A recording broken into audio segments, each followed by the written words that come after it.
We live? Oh, Not yet. You can hear me? I can hear you. It says live on top. Okay, here we go. Hey, everybody. Good evening, good afternoon, good morning, depending where you're watching from. My name is Bobby Bob, Crypto Granny. And tonight we have a special stream. We have a brand new to the space crypto investor and entrepreneur. He's coming in. We're just going to go off the cuff, just talking general crypto. Anytime you see me or anyone in my community, we are here for two reasons: for all of us to win together and to educate one another, because there's too much information, good and bad, in crypto, and not one person can possibly do all the research themselves. So just listen. Always remember, do your own research. We're not financial advisors. We are all just investors with the common goal, and it's to be part of the financial transfer wealth. Okay? Without further ado, I'm going to bring in JV, Pollo, and Marty. And Pollo is a new investor, and he's just about to start his crypto journey with us. Everybody should be popping on. Give me one moment. Who do we have here? Is anyone in the room yet? There you go. That's JV. You got. How come your name ain't showing? I don't know. The only one that knows how to use StreamYard here is Pollo, so he's gonna have to help us. You gotta go into settings. Pollo, I'm trying to bring you in. You have the Maritza. ability See? to change your settings. Hold on. Welcome, everybody. Where's Pollo? He's sitting I'm back right here. waiting. Pollo, can you hear us?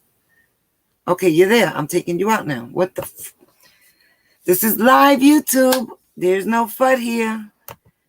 We're just talking about crypto. And we welcome you. Where's Pollo? You're missing too. We Missing lost the guy. we lost JV. You lost both of them. Hold on, we're having technical difficulties. Hey, learning curve. Okay, here we go. Why is it only 2? No, it's 3. Okay.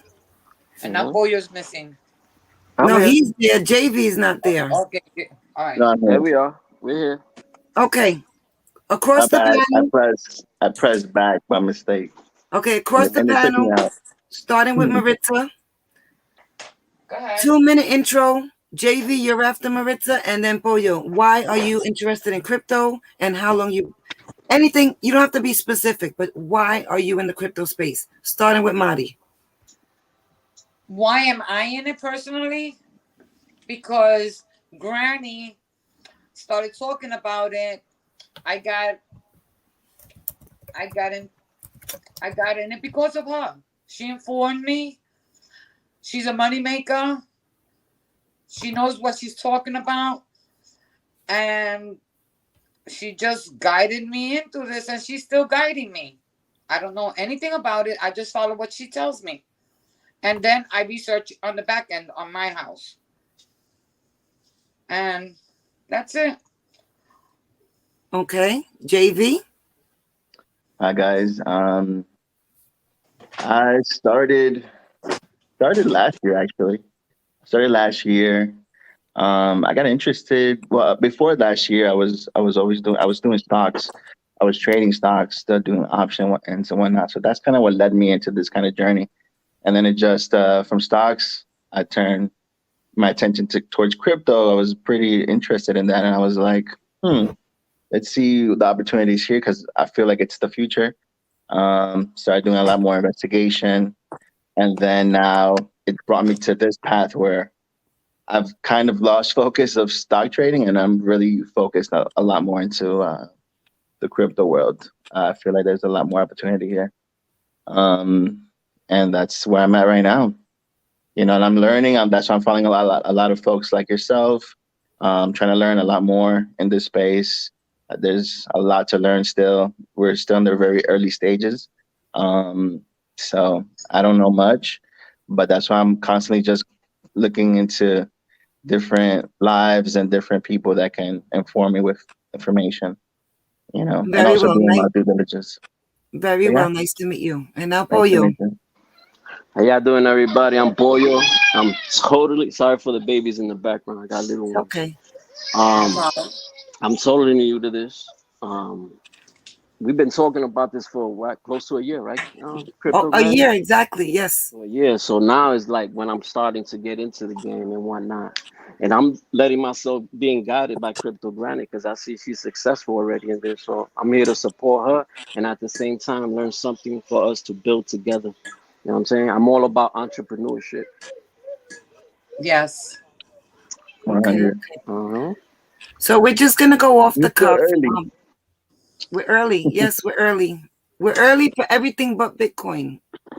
Right, exactly. That's what I feel late on. I feel like, damn, okay, I missed the boat on Bitcoin, but But it's I went okay. to I went to a It's conference. I went to a crypto conference that was held here in Miami, like last month, and I was mind blown. I met a lot of cool people, a lot of investors, a lot of programmers, and everyone was just saying the same thing. Like, dude, this we're still in the baby stages of crypto. Like, this ain't going anywhere, and you're early. So don't feel like you missed the boat. Yes, we missed the boat maybe on Bitcoin, but there's still a lot of opportunity out there. Um, so, and we're in the baby stages still. So I'm happy to Definitely. be on this road right now and on this journey, catching it This early. is this is one thing I gotta thank the COVID thing with, because if it wasn't for that, I don't think any of us would be here right now. Hmm. The COVID, the lockdowns and everything, I agree. I That's think what we would have started my been. journey with trading. Because once the 2020 COVID thing hit, I was like, okay, I need to make money on something else. And I've always was interested in the stock markets. So I started learning about trading and learning about, stocks and technical analysis and charting and that. Um, and that's kind of what's led me into this journey here. So yeah, if it wasn't for that, probably I wouldn't be here right now. I don't think many of us wouldn't be here right now. Are Cause Yeah. you going to the Bitcoin convention, The one that's JB? held in Dubai. No, the one in Miami. It's May 18th to the 20th. They do one every year. Oh, I didn't know there was one. But if there I'm gonna is, I'm give. They going do one to every it. year. I'm gonna give you, since There's you're in another Miami. one. There's another one called NFT. Wait, NFT Miami, something like that. Which I Yes. think it's next month. I'm going to that one. Um, Okay. but What I are didn't the know there tickets? was How much? another one. I How think much is it? I think it's like 200 something. Okay. Well, the Bitcoin convention is very expensive, but here's a way you can get in if you want to just get in without paying a dime. Hmm. I'm Hmm. very against paying top dollar to learn anything and meet Hmm. people, because nobody's better than you and nobody's better than me, right? Right. So they have a volunteer thing where you can volunteer for the day. If you use your Mm. common sense, you get that pass as a volunteer. If they tell you throw out the garbage, you're inside. Once you're inside, you take that badge off and you're in there, Papa. You know what I'm saying? For Yeah. free. So just go as a volunteer, opposed to paying $1,500 to $5,000 to get in. my girl is I like smart. that. I So you like go that. as a volunteer and you throw that tag out the window once you're in there. I like that. So you could sign up Giving us for a a truth. volunteer since it's early and see if they give you a pass to go as a worker. And you said it's when? In May? May Sneak in. 18th, May 18th to May 20th, I believe. It's Bitcoin Miami. Like me, Nice. I got beef. I got beef. Whether it's wasting money on paying somebody for information it's different if you're paying them for a course and it's reasonable. But when you're Right. paying someone to tell you something you could find out for free in crypto, and this is this YouTube. live for those who don't know who I am for everybody winning, and I am totally against anybody that bullshits, shills coins, and just uses people and manipulates them for money, knowing that everybody's in this space to win, to just be part of a great financial transfer of wealth, and people are taking advantage of that. So when you tell me you can buy a ticket for $4,000 to sit with people that own Bitcoin, I say volunteer, get in the door, and buy $5,000 worth of crypto instead. Facts. Right? Facts. Yeah, absolutely. Absolutely. So do you do NFTs? And Boyo, we're gonna get to you, but you gotta Um, listen and learn because he's learning everything. I don't do NFTs, but in the conference that I went to, they did speak a lot about NFTs. And man, NFTs is going to be something big too.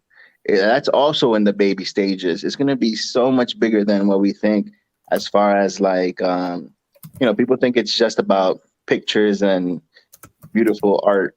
It's beyond that. It's going to have so much value, and it's going to. It may not even be called NFT. That's what a lot of people are saying. It may not even be called NFT anymore. It's going to be moved into something else. But right now, that's what it's called. But it's going to have a whole bunch of other things that you can use it for. So I believe it's going to be another opportunity for that as well. Do you know our car titles, medical records, all those things are going to be NFTs? Oh yeah, tons of stuff. I mean, everything. It's going to be crazy.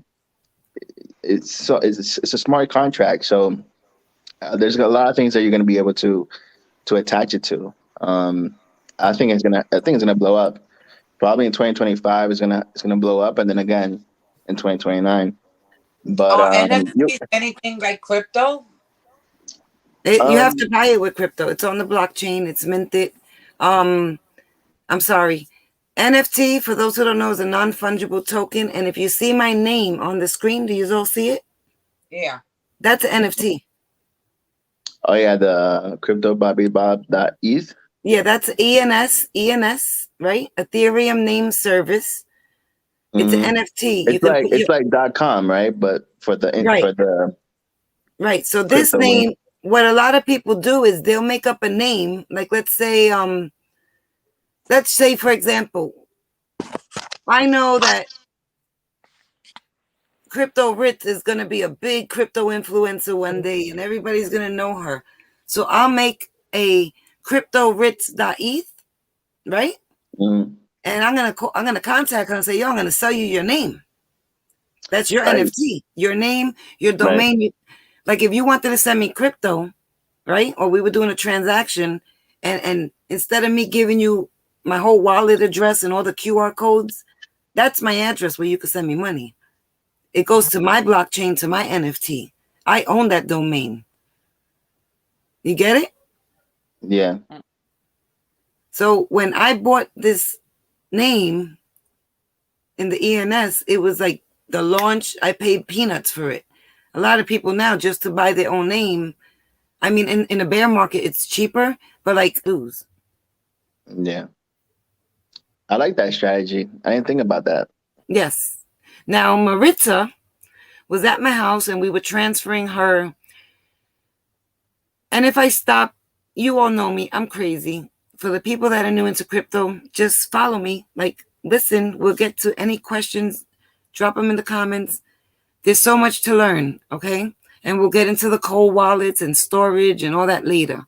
But this is like baby steps into crypto, and everybody has to take notes and do your own research because nobody understands it, right?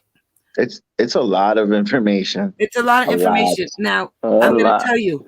Buying, selling, exchanges. I didn't know that even different exchanges had different prices. 522 different exchanges, or 30. And half of them ain't even registered with the SEC. Right. Okay. So that's a whole nother show. Like there's so much to learn, right? That's why we have a community. We can all help each other. But Maritza was in my house and she was transferring her crypto off of the exchange. Right. For those who don't know, an exchange is something like Coinbase. You buy your crypto on Coinbase. All right, boom. Now you have your crypto. But guess what? Coinbase has custody of it. So then you need a cold wallet. And like I said, that will be another show. But you can do your research if you're taking notes. Maritza came over and I look at her portfolio because we're like besties like that, right? Mhm. And I said, yo, why you got this here? She had stable coins. And I'm like, you notice it hasn't went up or down. And then when she took notice, she's like, I don't know. Like she just bought it. I guess she thought she was buying something for $1, but she bought a lot of it. But what she did was she took her, what we call fiat, and bought 100, 200, whatever it was of USDC. And I told Maritza, that's just money, right, Maritza? Yeah. So I made her transfer it into a crypto. So a lot of people do that. My attorney, I looked at her exchange because she was just buying crypto just because, not knowing, off of the exchange. And she had like $50 in USDC also. And I said, this ain't going to get no money. She goes, I noticed it stays at $1. Everything, at $50. So it's supposed to be pegged to the dollar. And there was a problem in the past with one of the exchanges which was the Terra Luna, that whole Terra Luna crash. It was supposed to be pegged to $1. So let's say you had $1,000 there or 100,000, and all of a sudden it went to nothing because it crashed. It's like you thought your crypto was safe because you had it on an exchange.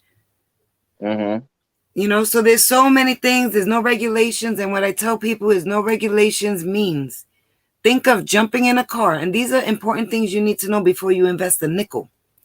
Think of jumping in a car before traffic lights, before traffic signs, and yellow lines, dividers on the highway, one way, two way. This is crypto right now.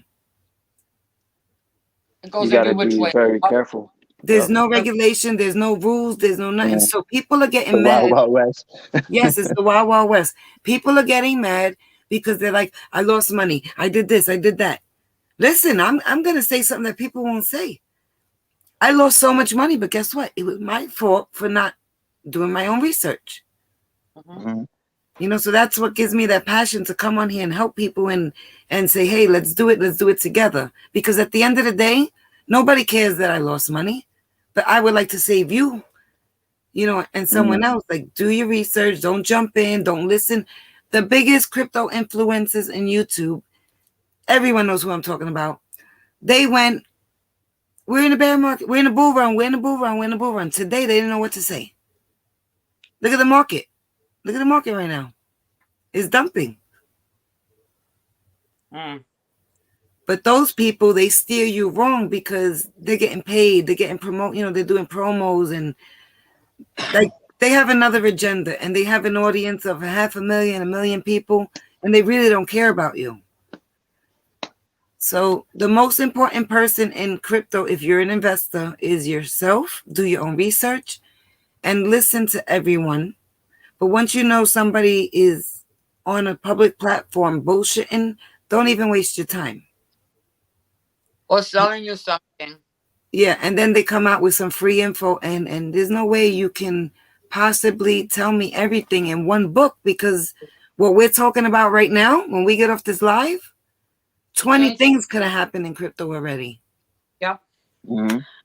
This is for Pollo. So one thing. You said Cardano? Yeah. Okay. Look at the other ones that you hear a lot of us mention. We're always saying XRP Army. XRP? XRP Army. That's something that we're very passionate about. Army? No, it's just XRP, but we call ourselves the XRP Army because we're very passionate about that one. But do like they say, do your homework on it. It has a lot of utilities. And go ahead, Bobby Joe. What you say? It's gonna be one of the top 2. I tell everybody, and yes, I will wear my heart on my sleeve. I tell everybody that XRP and Cardano will be, and if I change my mind, I'll let you know, right? XRP and Cardano will be in the top 2 of the cryptos. They will replace Bitcoin and Ethereum. This is a strong prediction, okay? But this is how I feel. And if I'm wrong, because I get hell from everybody saying, how dare you say Bitcoin ain't going to be number 1. If XRP and Cardano don't make it to number 1 and 2, I can guarantee you one thing. I'll be half wrong. because one or the two will take over Bitcoin. Call me crazy, but I'm talking in at least by the next bull run, if not this one. What is the XRP attached to? It is used for cross-border payments, which means I send you money. You send me money, but you're in Saudi Arabia, I'm in Australia, but I get the money like that, like Instantly. instantaneously, like right away. There's no hold on the money. It's You just get- fast, it's efficient, And it's it's cheap. software. Man, it's cheap. Okay, No, so and go the ahead. what is it? The fuel consumption, whatever is very low. The money that you pay for the transactions. Yeah, Right, the the fees, transactions the are cheap, fees. they're fast, and the thing is, you have to think, and this is something I like to tell people who don't know crypto. Think of crypto if you're buying a true crypto, because there's 22,000 plus cryptos, and the truth is, they're not all going to be here. They're not going to be here next year, but there'll be new ones to replace them. Okay. When you buy crypto, just think that you are buying, whether it's a nickel's worth or $20,000 worth, you're buying a piece of software. Right. That's the easiest way to think about it. I invest in software. Forget crypto. I invest in software. Okay? Just think of that. Every crypto that has a utility and a use case and a purpose, it's supposed to do something on the whole technical part of it. I'm not a tech genius. I'm not Elon Musk, nor do I claim to be. I don't know the first thing. We're learning as we're going along, right? Which is his coin? Does he have a coin? He don't have any coin, but he talks pumps about Doge, Floki Inu, and Shiba Inu, which confuses right. everybody. And the minute he talks about it, that's when they start pumping. See, what happened was the Doge is a dog, a Shiba Inu is the breed, right? So Doge was already on the map. Shiba Inu wasn't on the top 20 yet. So Elon says, he tweets, this is about a year and a half ago, he tweets and he goes, I'm going to buy a Shiba Inu. But a Shiba Inu is the dog that's on the Doge. It's the brand, it's the breed, right? Soon as he said, he didn't say I'm going to buy a Doge, he said I'm going to buy a Shiba Inu. But he was really referring to Doge. All of a sudden, because this is how crypto is, everybody said Shiba Inu. That coin was like on the number 19,000. That shit just shot up to the moon because he said Shiba Inu. A lot of people became rich with that coin. Yeah, so he went to Japan and bought his Shiba Inu, and these are facts. I'm not making this as I go along. He went to Japan and bought his Shiba Inu. He posted a picture of it, right? So now the Dogecoin started going up again. Wow, going crazy. Next thing you know, he named the dog. He named the dog Floki. Well, guess what? There's a crypto named Floki. So now Floki Inu went crazy this week because he showed a picture of his dog. So now all three coins are in like everybody's like jumping in, but it's the new people that are jumping into the Floki shit. Wow, I didn't know it was tied with all that.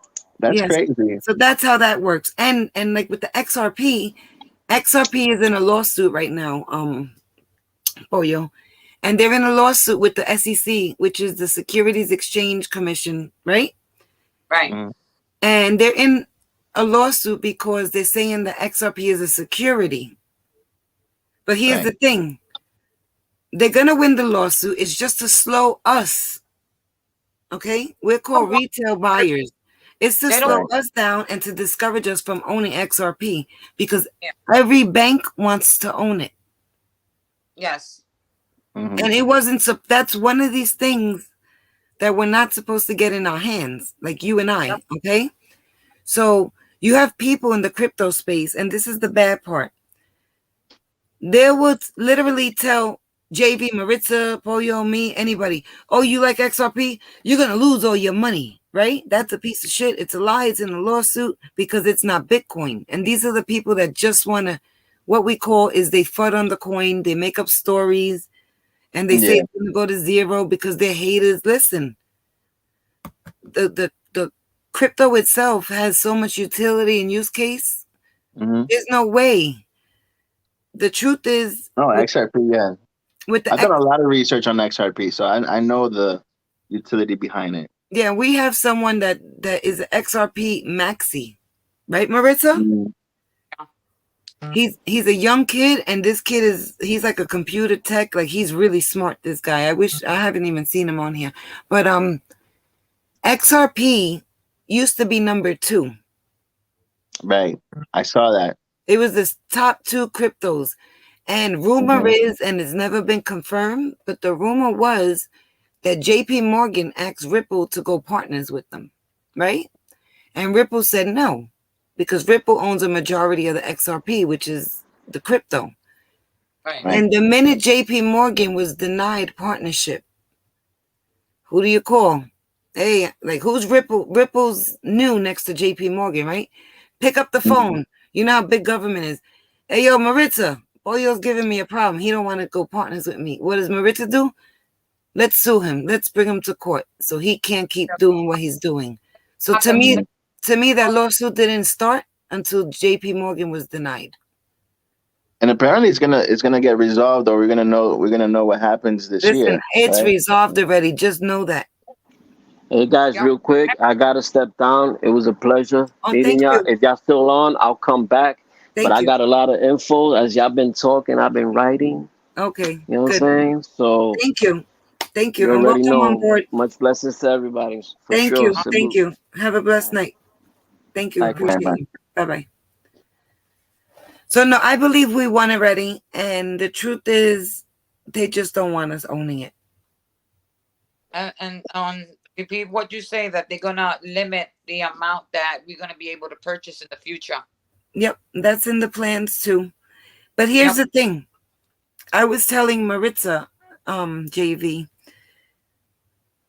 you know, when you just think about stuff like what's going to happen, like with this or that, I was telling her, what if we get to the point as XRP holders where, since they're trying to penalize the exchanges for any reason they can, you know, like with all these things that they're making them get licenses and limiting stuff and halting coins, listing, relisting.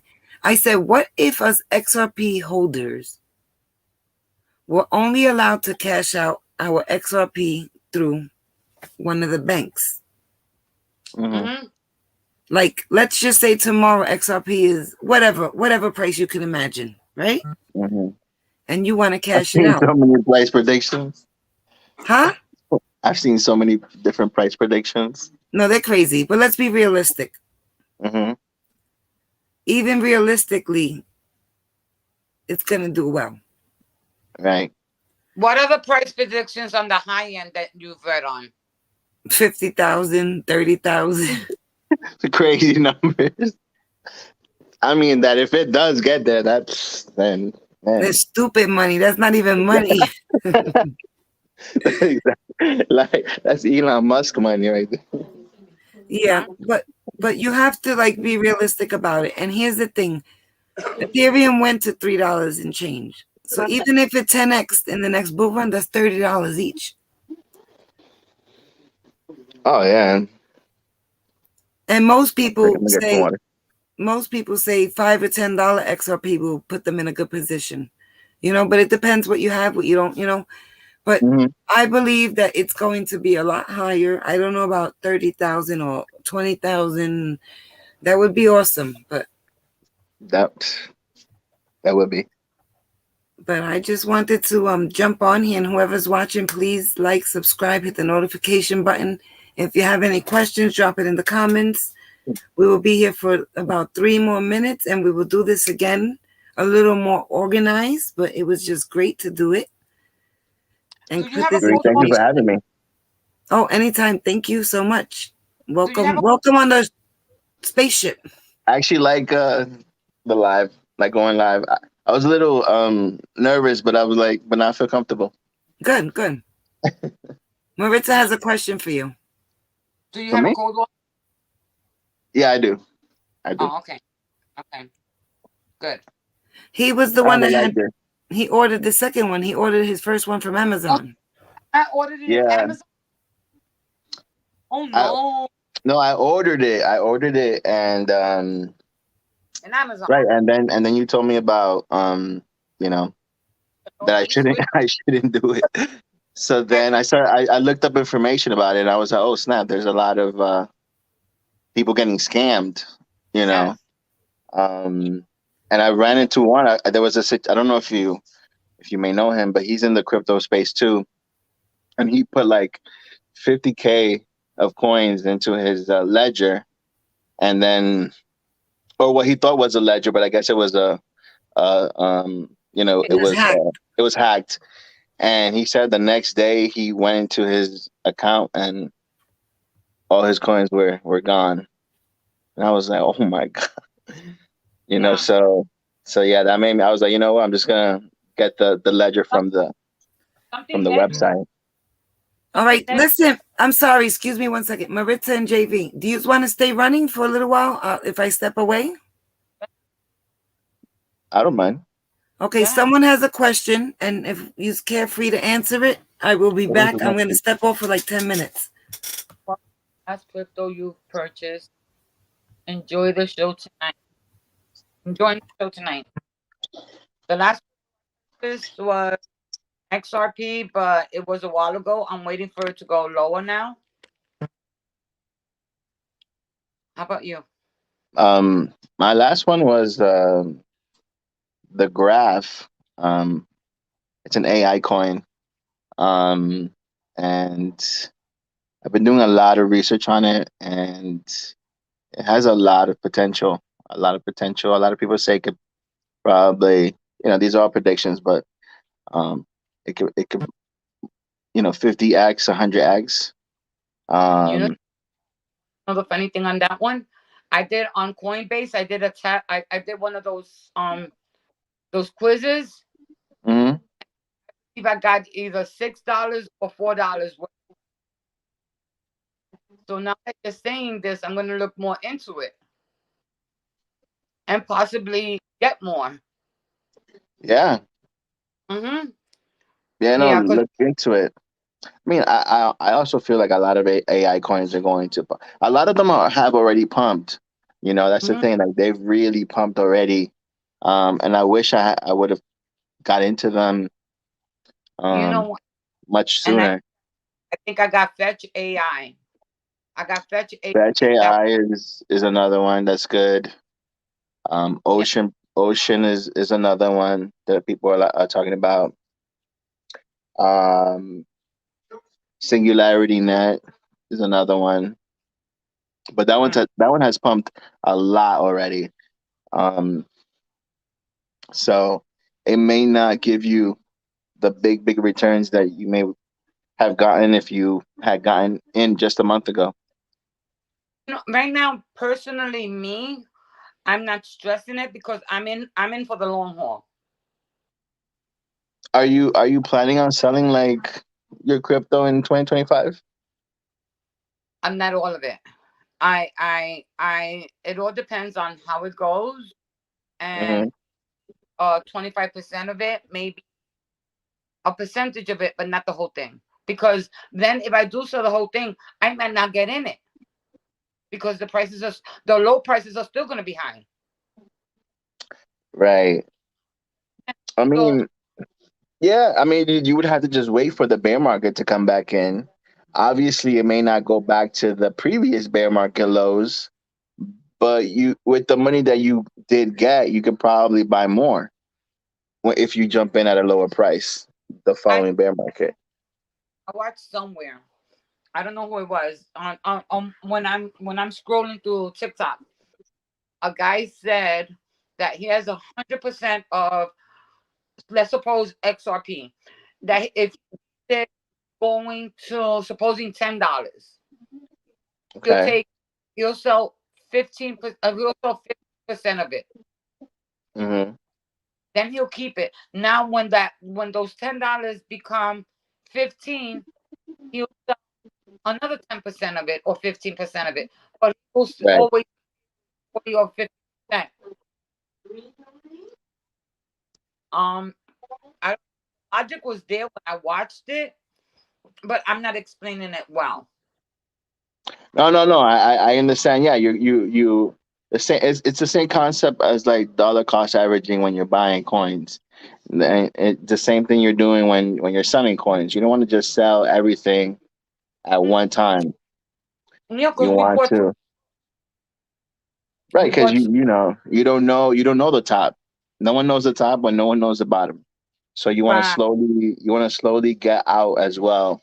Because if it goes higher, at least you know that you're still making money on the coins that you own. And you right, can slowly get out again another portion.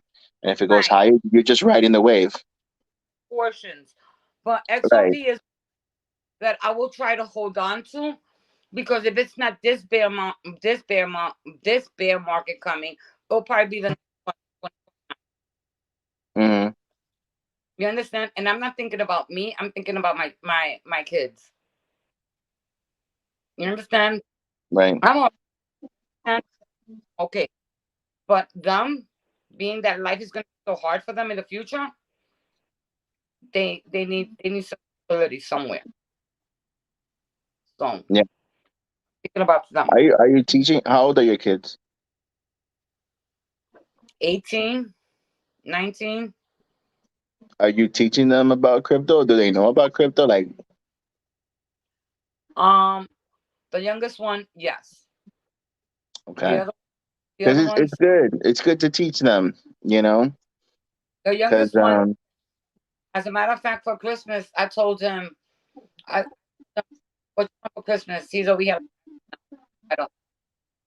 I was over here like, okay, I don't know. So I got him a gift. I got him a nice gift, and then I told him, okay, I'm putting XYZ amount on this, XYZ amount on that. hmm And he says, okay, so he knows everything that's there for him. You know? yeah, You know? And then the other one, I say they're my kids because I raised them. Those are my nephews. But the other one, I told him, get a couple of dollars so I could invest in crypto for you. hmm I have to keep my money in my pocket. I go, you yeah, sure about no, that? I go, yeah. You you gotta sure about teach these kids young. huh? So yeah, you gotta teach these kids young. Like my son is 12. Um, and I talk to him about crypto all the time now. And investments, assets and all that, because they don't Hmm. teach you these things in school, you know. So Remember, chapter for us. And I'm 50. I'm in my 50s. mm, Bobby is close to 50. And my these people just don't want to listen. And nobody wants to listen. My brother yeah, refused. Family members, they be here. No, that's no good. Look what my brother comes down. He goes, look what happened to FTX. Crypto. That's all. I said, do you know what FTX was? He goes, yeah, crypto. I go, technically, it wasn't. It's a bank. It was an exchange. hmm yeah, it was an exchange. But they're like, I don't understand. So now here I have to go and break it down to him, and he's still like, no, and I'd rather keep the money. You understand value right now? That happened to me actually, probably like I would say like 4 months ago, 3 months ago. Well, right when the whole FTX thing happened, and I reached out to my cousin, and I was like, hey, dude, right now is a great opportunity to buy some crypto if you're interested in that in that space. Right. And then he texted me back like, nah, bro, I'm good. But let me know how it goes for you. I'd rather keep my money. And I was like, Don't all right. goes. What? Don't let him know how it goes for you. Oh yeah. I'm not. I'm not. I'm not. I was like, all right, cool. You don't want to take the advice. All Mm-mm. right. You know. Don't. Done. First, they're gonna start hating. Right. Start regretting. They're gonna start looking at you a little different. They're gonna Mm, want everybody now. Nah, no. right. My family, look, to XY, they be here. I'm like, I don't. And even my friends, when I speak to them, and they be, Oh yeah. I have a friend too. I have a really close friend.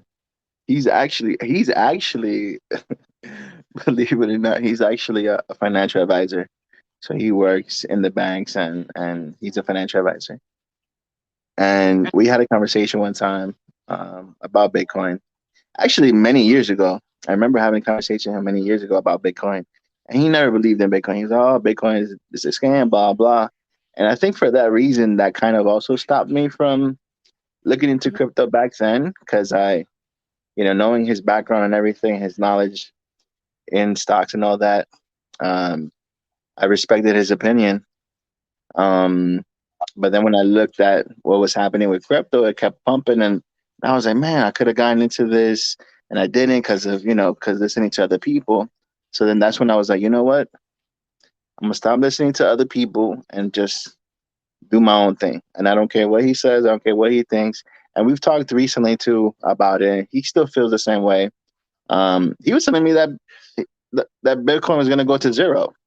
So I was like, all right, thank you. That's great advice. Thank you for what you think, but I'm gonna keep investing. So, also they stating that it's gonna go very mm, um. Granny is one that says that sort of going to zero, but me, I think it will stay with very little value, not what it was is now. mm, You know, I'm just looking at it has no utility at all. yeah, Well, it is. It's money. I don't. I can't even explain it. But half of these people, Bobby Joe also told her family and everybody. We came to a point that everybody now asks, "How's it going? How's it going in the crypto world?" We mm. say nothing. Absolutely nothing. I If feel like you're a not, lot of people ask just to see if you're losing money. They don't really want to know. They just want to know the bad. You know. you you understand? With the NFT that we did purchase, Trump one, Hmm. we got enough of them that we did sell some, but we still got some. How Um, many? How many did you get? I got like 15. Oof. And how many you I, have now? I sold some and I stood with some. And right now I'm looking at them every day. And right now, a while ago it was 1100.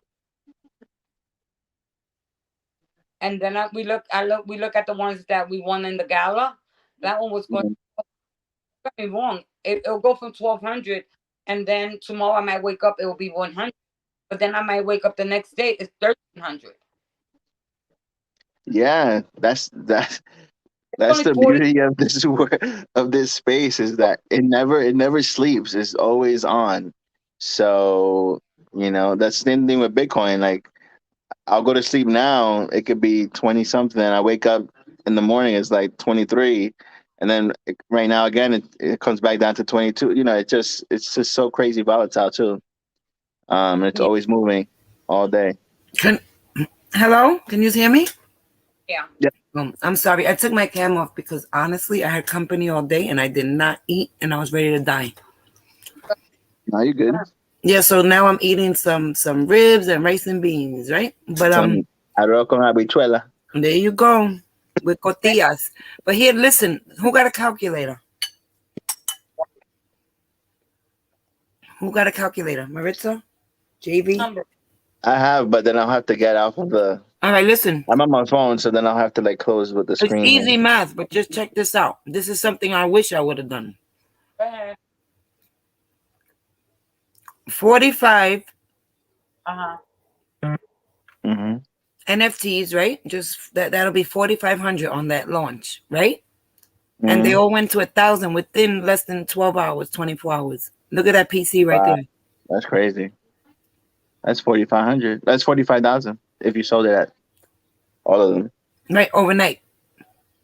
That's Yeah. crazy. That's a Damn, $40,500 profit overnight damn, with $4,000 investment. Look at that.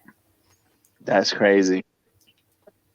No, it, And I remember I was hearing about it. I was like, damn, um, Trump is gonna launch an NFT. Should I buy some? But since I'm still new to this whole space, I was just like, nah, I won't buy. But damn, that's crazy. That's but you wanna wow. laugh? Wanna laugh? I Mm, called and I said, what you doing? He goes, I'm been open for trying to mint mint some card. Oh, Yeah, I was trying to buy it on OpenSea. right. I was over here like that's interesting. So then me and her stopped the conversation. I went on True Social and under Trump, it had the link of OpenSea hmm and for the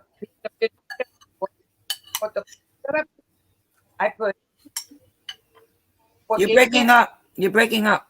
Yeah, I was like, I don't know if it's me, but I couldn't hear you. okay the 15 NFTs that I bought what was giving me issues was the bank. The bank didn't want to Mm, go through. So then I had to call the bank and so then I purchased them. And 15 minutes later I had them. I called her and I told her, listen, you could go to the link and purchase yours. hmm Did that.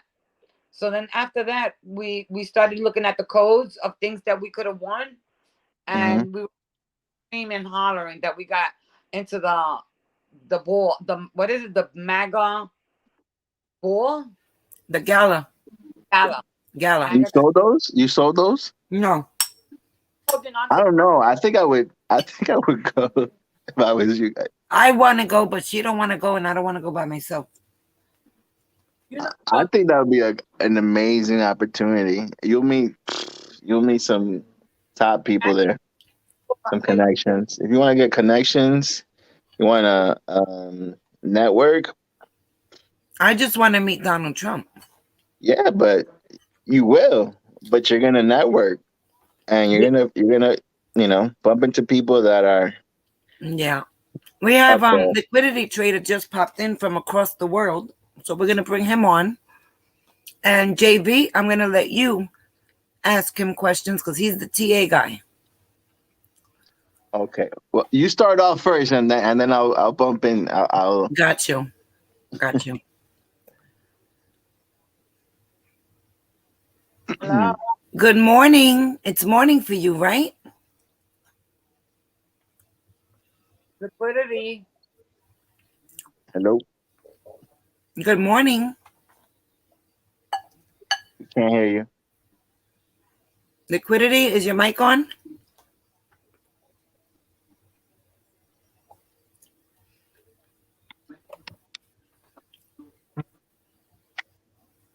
Oh, hold on, trying to fix my mic.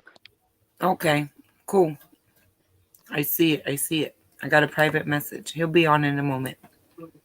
Okay, that's all right. So the cool thing Okay. about the NFT was it was so easy for anyone to buy that don't know how to buy an NFT. It was just through an email. That was it. You could do it with a credit card. Mm-hmm. Oh, so you didn't buy it on OpenSea? No, I was going to, but it was like jamming, I guess, because everybody was buying it. And then I went on the link, Mm. and you don't pick which one you want, but it Right. generates You it. just right. But on And then OpenSea, I whichever was one you. right. But on OpenSea, I was picking my NFTs.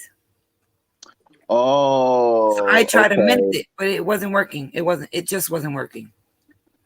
Got you. But they sold Hey, out. man, you got some good ones. You got some good ones. My favorite one is with I put it on my page. Is with Mount Rushmore, Mm. and it has his face up on Mount Rushmore. Maritza got some cool ones though. She got all different sports. My favorite one is the football one.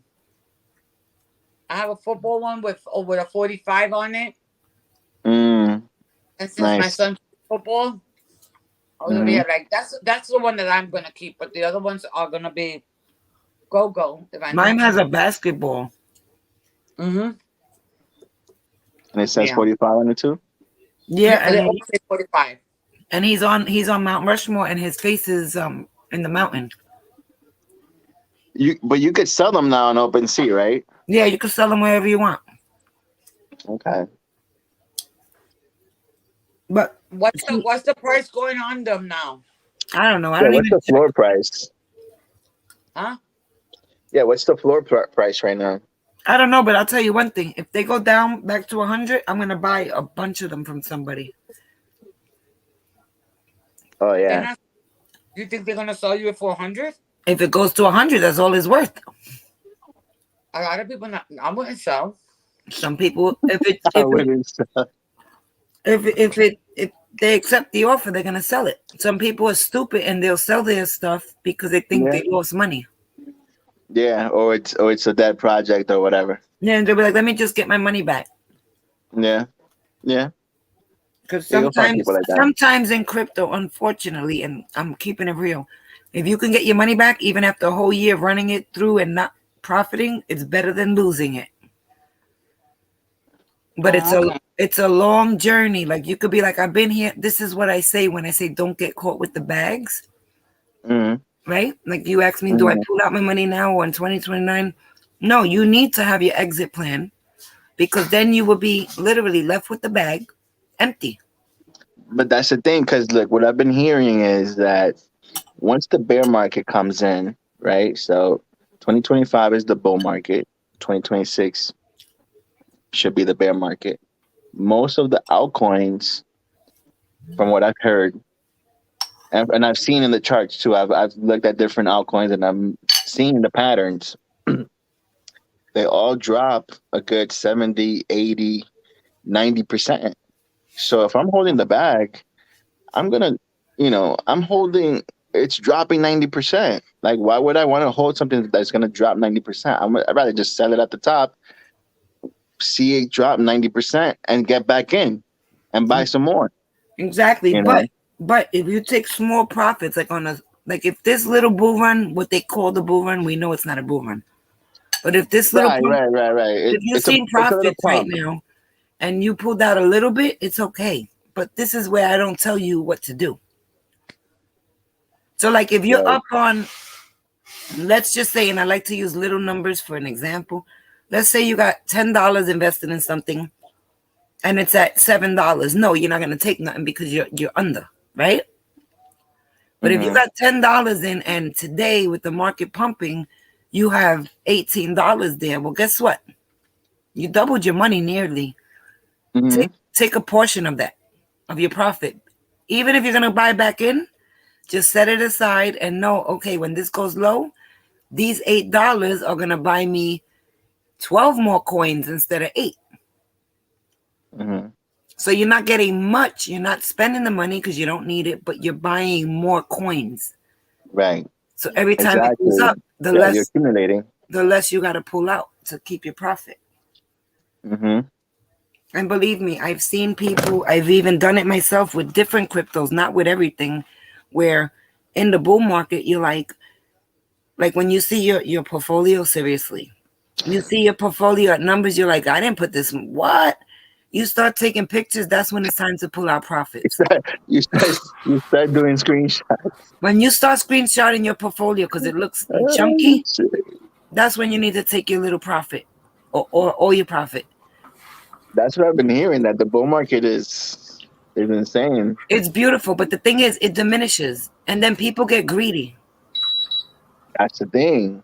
People don't We know when can't to get out because they think it's gonna keep going higher and higher. And then some people, like you said, get stuck holding the bag because they exactly, never sell.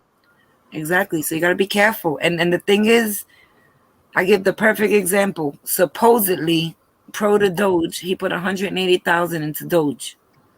Mm-hmm. It went up to $4.5 million. 180,000. God damn. Listen, it went to $4.5 million, and he didn't take his profit. I call people like that greedy and dumb. And look at where it is now. He could have bought some more Exactly. At these prices. So if you got 4 million, I said, yo, if I put 180,000 and it came to $1 million, I'm pulling out. I would have took the L on the 3 million. Like you don't let your profits just go to 4 million and not take them. Like how greedy are you? What do you want? 20 million? You gotta be realistic too. I mean, you know, I've been looking at most of the coins, most of the blue chip coins, what they call blue chip coins, should have a good 5 to 10x. Well, they You know, already 10x last bull run, so they will 10x over that. So imagine. right? You know, You go to the last all-time high and then multiply it at a minimum at a 10x. I've seen like Ethereum Classic has nothing to do with Ethereum, but people don't know that. I seen Ethereum Classic at over $100. I seen Pancake Swap at over $30. Right now, you can get them for peanuts. You know, for nothing. It's crazy. It's crazy the opportunity. I'm telling you, like people are sleeping right now on these opportunities. No, Like everything's dirt cheap. It's still cheap. absolutely. You know, they need to buy now. Yes. Is Liquidity trying to get on? Yeah, can you hear me? Yes. Welcome. Yeah. Good morning. Good morning. Hey, how's things? How are you? Yeah, I'm good. I'm good. So what's happening? What part of the world you from? Where are you? Where you at? I'm in Australia. Oh, nice. Yeah, on the other side of the Nice, planet. mate. Over So Say what do you guys think? I think we're going down. What do you think? Yeah, I think so as well. When we going down? Tonight? We Tomorrow? were going down. 25, I feel like it's a strong level there. Listen, So, we're not in a bull run, and I'm sorry, and I don't care what anybody says. We're not in a bull run until you see Bitcoin pass 42,500. Yeah, I agree. We got so many levels to break before we can consider looking at a bull run. Like, oh yeah, 42. Yeah, I agree. We have bull rallies inside a bear market. It's normal. Like this type of action is actually normal. It's nothing new. And like I do see that there are some people that are very bullish. The thing I do is I base my sentiment off what retail do. So retail being the everyday person trying to get into crypto. So generally when everybody has one narrative, your best bet is to go against that narrative. It works all the time because the people that are invested in crypto that have large amounts of capital, that are investing millions and millions of dollars, they're going to go against the masses. This is how the game works. It's literally built this way. So, for example, when a bull run hits, like we've seen in 2020, you would have noticed everybody was just piling in cash. Like all the stimulus checks you would have got, all of that just went straight into the market. Now, the smart people with large amounts of capital are selling to you in that bull run. This is why when you're in a bull run, you never buy. There's an actual strategy to this game. You shouldn't be buying in a bull run. You should be selling. You should have done your work while everything's dipped. And then the game is like you can sell bits and pieces all the way up until it starts to turn. There's a saying that comes out here: the trend is your friend until it bends. As soon as that peak starts bending over, that's when you need to be cautious. And if you are buying, as soon as the trend starts turning a little, start pulling back your money. It's one of those things. Like this is not a bull run. We're far beyond the bull run because major people with like lots and lots of money, like billions of dollars, they're not coming into the market. If anything, they're probably buying gold because it's a safe haven, whether we all like it or not. Like the old people were the ones with the money, right? So for me, the way I look at it is, if I had billions of dollars, I'm not going to throw it into crypto. There's just not a chance in hell, not at the moment anyway. Not with what everything's happening around the world. So I agree with what Crypto Granny Bob's saying. is that we're definitely not in a bull run. This is just a bull rally inside a bear market. Mm-hmm. Right. You guys think we come much lower? Like, how low do you guys think we get to? 40% from here. Let's see if I'm right. Yeah, look, I have to like agree with that, but between going 40% down from here, there are levels that are going to be made, and between those levels that need to break, you're going to see a lot of people calling out figures. So, for example, if we go back to, I don't know, 15,000, people are going to start calling 12K. And then you'll see 15,000 back to 17. And then you'll hear people saying, what happened to the people that called 12K? And then you'll realize that the people start calling 20. Do you see how this game works now? Like, just because it breaks a certain level, everyone starts calling figures. But I have to agree with CG here that I'm going to say 40% as well. And if you keep that figure and you stick to that figure in your mind, and then you just, all you have to do is go to Twitter. Just go to crypto Twitter and just watch the sentiment. Like now everybody's calling 30K. Do you see what I mean? Go back to the start of December, everyone's calling 12,008K. Yeah. But after December, like end of December, everybody started seeing this run up, and then they were automatically calling 30K. There's things in between these levels that need to break. And then there's people's sentiment that comes with that try to destroy retail, try to destroy your mindset, because this whole game's built on, really, it's built on emotions. Absolutely. And if you can capitalize on that, you'll make bank every time. Emotions is the name of the game here. You gotta know how to control it. No, I'm not getting emotional. Yeah, see, because you got a plan. Yes. But like right. You gotta stick to your plan. Exactly.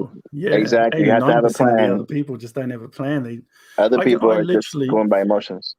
Here's an example. I surf TikTok lives, and I'm looking at people that go live for crypto. And I'm telling you now, every live I've been to, somebody asks the question, where do you think Dodge is going to be? Where do you think Shiba's going to be? Now, if you take that portion of people, you got an understanding that they don't know how to invest, which means that smart people are going to capitalize on that. So you need to be on the right side of the table. In my mind, that's how I operate. Like, it's because they don't have a plan, unlike CG. She knows what she's doing. So, and once you have that plan, you just got to stick to it, I believe. Yeah, a lot of folks don't know what they're doing. They're just buying to buy, but they don't really know. You know, some of them don't even do research on what they're buying. Yeah, 100%. And even like, it's good to do your research, but I think it's better to have a plan. Like overall, you gotta have a plan. Like, I don't know how many people, I'm not sure how many people out here actually have portfolios and know how to market cycle each market. Do you have like do you have a portfolio that can withstand a bear market? Do you have a portfolio that can withstand a bull run? Do you have a portfolio that's outside of crypto? Do you have like a compound effect?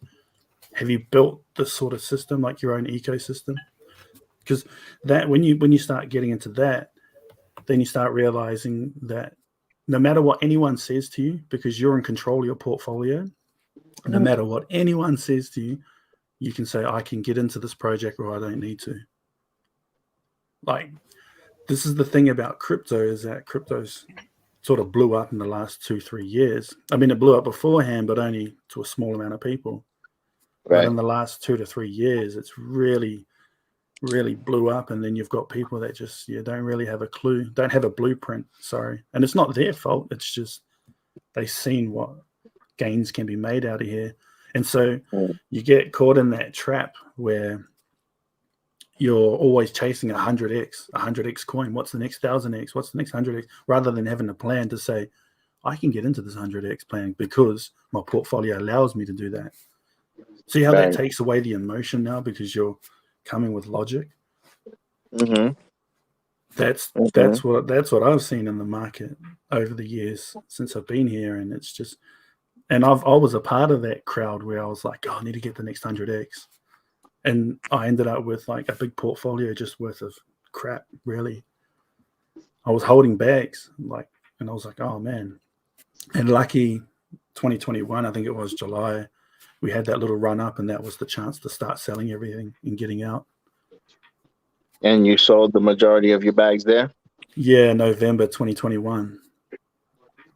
You know, I was noticing that usually the top is around that time.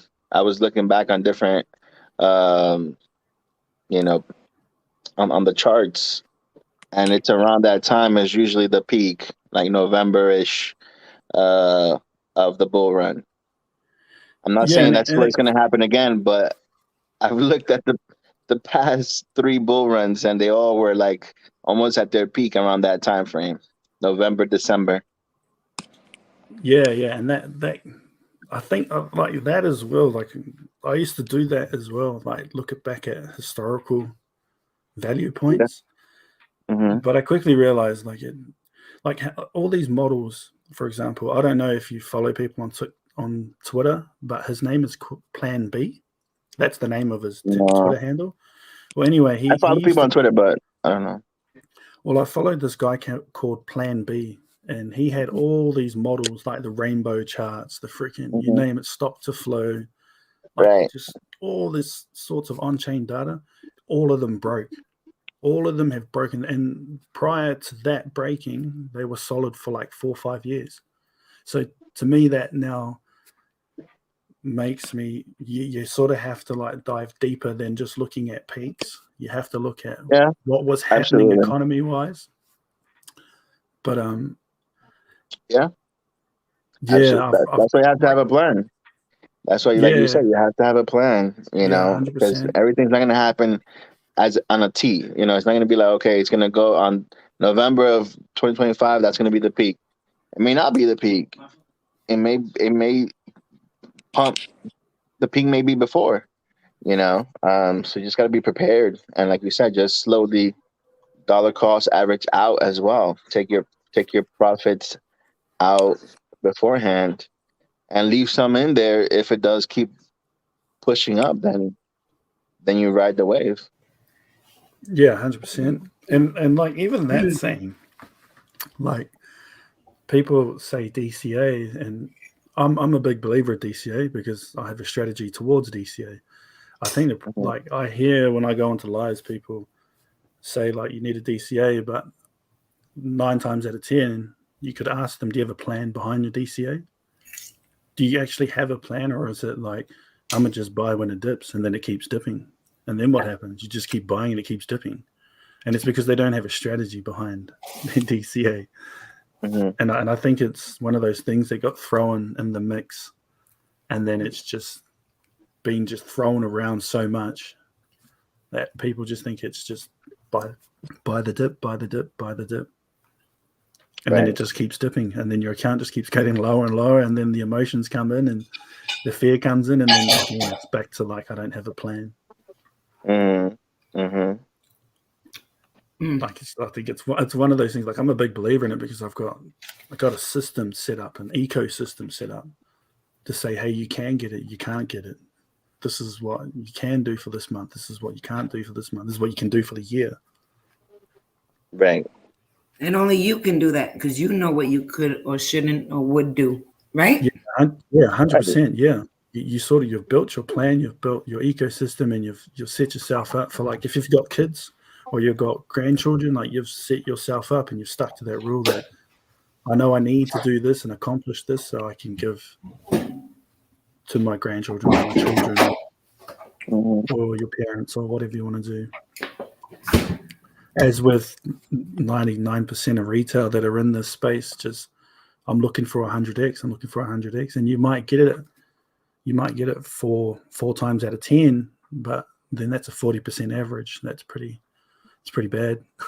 I mean, go Mhm. have a look at Warren Buffett. Go find a post where he says, "I'm looking for 100x." You're looking at the greatest investor in the world. He ain't Yeah. trying to chase 100x. You know what I mean? That's Mhm. because he does stocks and you don't 100x in stocks. Yeah. But you can do like options, and you could trade that sort of way. His effect Yeah. is compound effect for long term. Right. Yeah. Options has a But like, a I mean good it as in leverage. like, you're right. He's not. You can't get 100x in stocks. Like, it's very hard. Yeah. But it's the process that he uses. It's so damn powerful. Like, he calls the eighth wonder of the world compounding. It's there for a reason. Like, for example, if you have, say you're a trader and you're an investor, the money you make off trading, you can throw a bit of that into a compounding account. And if you do that over a long time, that compounding account compounds itself, and then it builds interest on top, and then that interest compounds again. So it's just a huge domino effect of how to build wealth. And that's what I think the crypto space lacks, because of the new people that have come in. But it's like, it's not their fault. It's just the amount of people we've been introduced to in this space. Mm-hmm. Like Carl to the Moon, I'm not an overly big fan of his work. However, Cool. he did Paul? make it, and he did do big. So congratulations to him. But Who are we talking about, Paul? yeah, Carl to The the liar? Moon. The liar? Yeah. And if you look at his Twitter, it's always... Listen, he just went to sleep, I guess, before he went to bed, because you guys are on almost the same time, right? Well, he's in Dubai right now. But his last video, because he'll come on like 4 a.m. my time, and he just made everybody think Bitcoin's going to $1 million tonight. That's how he talks to people. Yeah, and that's completely like... To the newest person stepping into the space, that's so dangerous. Yeah, it is. But this is the thing. They take advantage. This is why we're here, right? And we're going to build this community slowly but surely. You're new to the space and you hear this, you hear that, you jump in. Even if it's $100 here, $10 here, it all adds up, and we waste our money listening to all this FUD. Yeah. Right? People, and I tell people, you got to learn how to read charts. The Liquidity Trader has a course. And JV, you've been on my lives. I call people out when they want to, shill things and make money. He charges $50 a month. Something like that is realistic. That's not a problem. That's his bread and butter. But when you got people telling you, come on my live, we're gonna have a bunch of professional crypto investors talking, and you got to pay $500, or what was it, Maritza? 6,000? 6,000 for a group of that's 10 crazy. people to join my live. Come on, that's like taking advantage of people. But what Liquidity Trader does is $50 a course. I mean, a month to learn TA. I said, I'll join the class. And he gives 3 updates every day on TikTok. Yeah, and then I've just literally built out an investment course. What I was just talking about, how to compound. Like, I can show you like a drawing of it if you want. You want to share your screen? Yeah, I can do that. Okay. If that's all right. No, that's fine. I'm going to pull them off the screen. I don't think I need to. If that's what you want to look at. If not, then that's... No, you can show us. We're here to... Yeah. I want to see. I want to see too. All right, okay. Give me a second. How do Hold I do on. this? I'll just shut my cam down.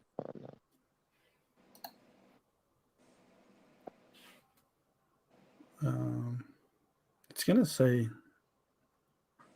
sharing 2 monitors. I don't know what's happening here. Take your time. Okay, let's just... Oh, there we go. Okay, can you see it? Can you see my screen? Yeah. Okay, cool. So wait, what I can see just like a cursor. No, I don't see your screen. I just see...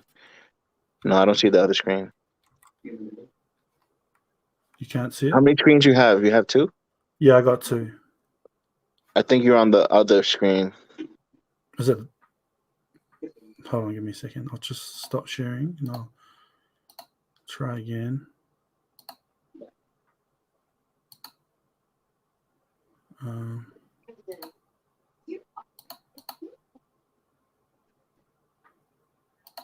Can you see it now? Can you see me drawing?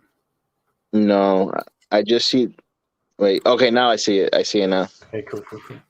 All right, so the investing side of the course works like this. So the way I was talking about portfolios, I was designing it like this. So this box here will resemble, because I'm a trader, will resemble my trading account. Now this trading account feeds my investing side. Okay. Okay. Oh wait, your screen left. Oh wow, I wonder what happened. Oh, there it goes. Okay, so I'll start this again. So this is my trading account. So the profits from my trading account. That feeds into investments, and then the other side feeds into my daily expenses. Okay, so like your rental power or whatever like that. Right. Then you have like your job or your 9 to 5. So I'll just call that a J for job. This income feeds into a whole bunch of pools that run off here. So I have another thing called a short-term portfolio, which is like a market cycle portfolio, which means that I build this for the next bull run and short-term profits. Okay. This here is your compound portfolio. So that's like your long-term. So that's for like throwing in like everything, like gold, crypto, jewelry, if you get into watches or whatever else it can be. Anything that's going to compound other than cash. Gotcha. This here is like what I call like a dream portfolio. So that's for like paying for stuff that you want to achieve in life. So is it like a holiday? Is it like the car? But it can't be anything that's easy to get from a job. It has to be something that's worthwhile. This here is the stock portfolio. Okay. So basically what's happening here is you're feeding what I'm doing is trading profits go to your expenses, and it also goes to investments. The investments feeds into these portfolios, and then the business side, like your job or a 9 to 5, that also feeds into these portfolios. Does that make sense? Yeah. And then from here, you can work out like the ratios for each portfolio. Like it's not hard. It's literally the system I've built. It's all there for you. You only have to plug in the numbers, and then you manage it yourself. So you don't have to go to a big manager and ask them to, can you manage my portfolio? You can do it yourself. Exactly. So the compounding one is probably one of the most important ones, because that's for your long term. Like, why are you in this game? Like, are you here to make a living? Like, are you here to like try and accumulate wealth and then retire, or are you just here for the fun of it? Yeah, man. I'm here for generational wealth, man. Yeah, that's right. And so like this here is pretty much a blueprint of how you can accumulate that wealth. Like the compounding effect it's slow, but it's worth it, because I think a lot of people overestimate how much you can earn in a short term, but they underestimate how much you can make in the long term. Right. Especially when it's compounding, right? Because you've got your job feeds into all of these portfolios. So each, whatever it is, whatever term you want to use, like is it weekly, monthly, you're going to feed into these portfolios here. You look at it over a year, this one portfolio is going to compound like crazy, because you're fed it from your job, from your trading. Also, short-term profits feed into this. Your short-term profits feed into the daily. And it also feeds into the stock. So you're literally creating your own ecosystem. And now you've got a plan. And this is, I believe this is not taught Well, it's not taught very commonly in the crypto space. Right. They sort of just tell you half the story. There's DCA, but then there's so much more to it, like this. Right. There's a lot more to it. Yeah, And like you and said, you have to have a plan, and this is a perfect plan right here. yeah, like it just makes things more Organized. controllable for yourself. Yeah, and then there is one more that you keep here, and this is probably what's a lot of people don't talk about as well. I call it a security, which is where if you're working in a 9 to 5, you should be putting in money into here for a 3 to 6 to 12 months. Filling this up, that's like how much you earn in your job. So this is going to cover you for like, is it 3 months, 6 months, or 12 months? Because you need to have an overall plan in case you come into financial ruin. Like nobody knows if crypto goes to zero. So you want to have that security in your back of your mind saying, okay, if I'm buying and then things go bad and go south, I'm covered. Right. So that's like, that's what I have right now too. I mean, I played that part. I have, that's perfect then. Like that's perfect. All you need to do is just set up. Yeah. Like literally just set up. You're good to go. If you can work out, well, I got this course, but I'm saying like if you can work it out, man, you got nothing to worry about. If you've got like 6 months cover, a lot of people don't have this here. Right. No, I have like a good 12 months covered, and then see, well then you are legit ready to go. Like that should never be touched. I'm not trying to give out financial advice, but like that's just a nice safety net, safety plan. That's what I have it for. Just like exactly safety net, Yeah, and then all you need to do is just build out the rest of your own ecosystem, and you'll tick all the boxes. Before you know it, next year you'll be killing the game, and then that takes so much more emotion out of the game when people say Bitcoin to 100K, Bitcoin to 5,000, Bitcoin to 2,000. Yeah. That's why right now, like my emotions, I don't have any emotions. I just see it go up, go down. I'm not attached to it. I'm just, just watching. Yeah, that's great. That's a great way to start because, like I think I can't remember if CG spoke about it, but last time, but I'm pretty sure she said don't use credit cards, and that's what that's why people do it, because they don't have this. They don't have security. Right. It's because they literally go out on a limb to put themselves in debt even more, and then they fall down that rabbit hole where you've got this guy said 100K, this guy said there's 100X coin. All of a sudden, your funds just start falling down, and it's just it's not a great cycle to be in. But if you've got yourself a security here, and then you set yourself up portfolios and you understand how to manage portfolios properly, you'll be killing it all the time. You can't really. This system is basically similar to how Warren Buffett, Ray Dalio, like a lot of these guys that have been investing for many, many years, they have systems built like this on purpose. Interesting. And the compound one is that's a big one. Like that's a big one. Yeah, you don't know how much it can really do until you see it start working. Yeah, that's right. That's completely right, because I was looking at, I think it was Ray Dalio. He was talking about his compounding effect, and he said that he made it so accessible for his children or his grandchildren, it was one of them, that if he died the next day, which I'm not hoping he does, but I'm saying, like, if he passed away tomorrow, his family could access that in a heartbeat and not have to rely on government payments or government system to try and access this and that, and you have to go through a will. And he literally set that up to say, hey, if I die tomorrow, then you can access this. Right.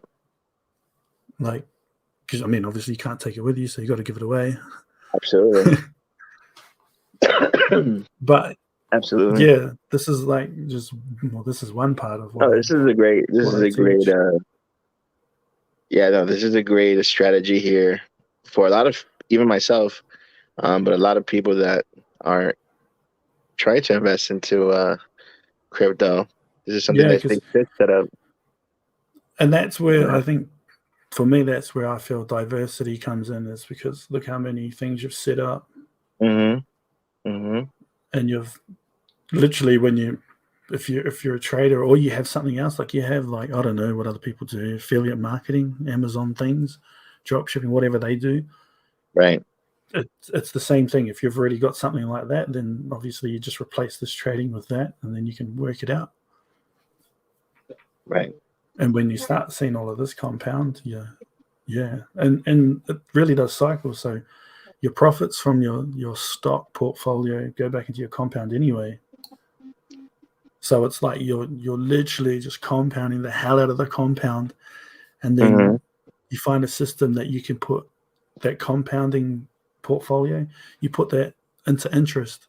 So every year you're earning interest plus you're compounding it, and then the compound earns interest, and then the interest earns interest on top of the cost. It's crazy. This Mhm. is why Warren Buffett calls it the eighth wonder of the world, because you can just Yeah. literally smash it. Yeah. No, I mean, I was looking at his net worth all throughout the years, and I mean, it's crazy how he's grown it almost double every decade. Um, and I mean, I'm sure he has very similar strategies to what you're saying here. Well, yeah, that's pretty much why I got it off, just through understanding what they do, and then I'm gonna show you something here.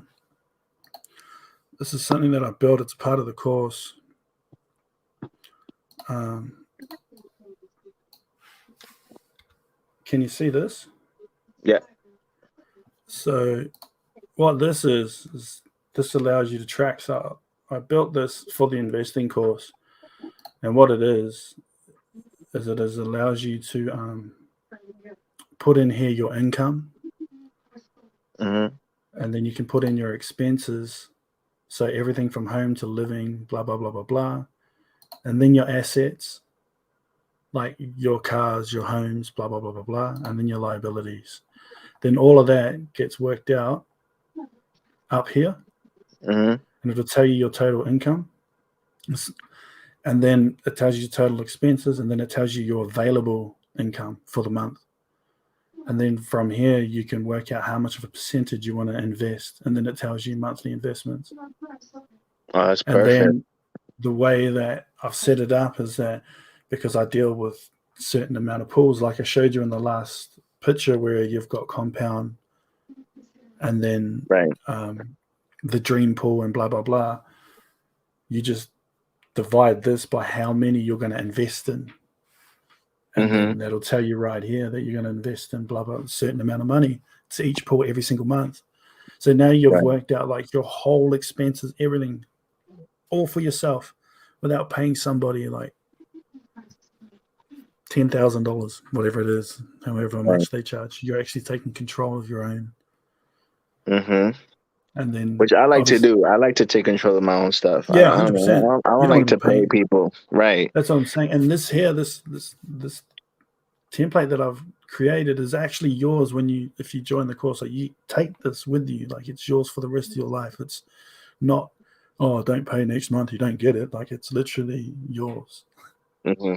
And then there's obviously a DCA tracker, because I do have a system for DCAing, and then I've got the rules here, and then your monthly overview of how much you can invest, and then so there's Wow, you phases have that I work everything with. very very organized. I love Yeah, it. well, it makes it easier for people, so they Yeah. understand, like, and then here, just trading journal and blah blah blah and whatnot.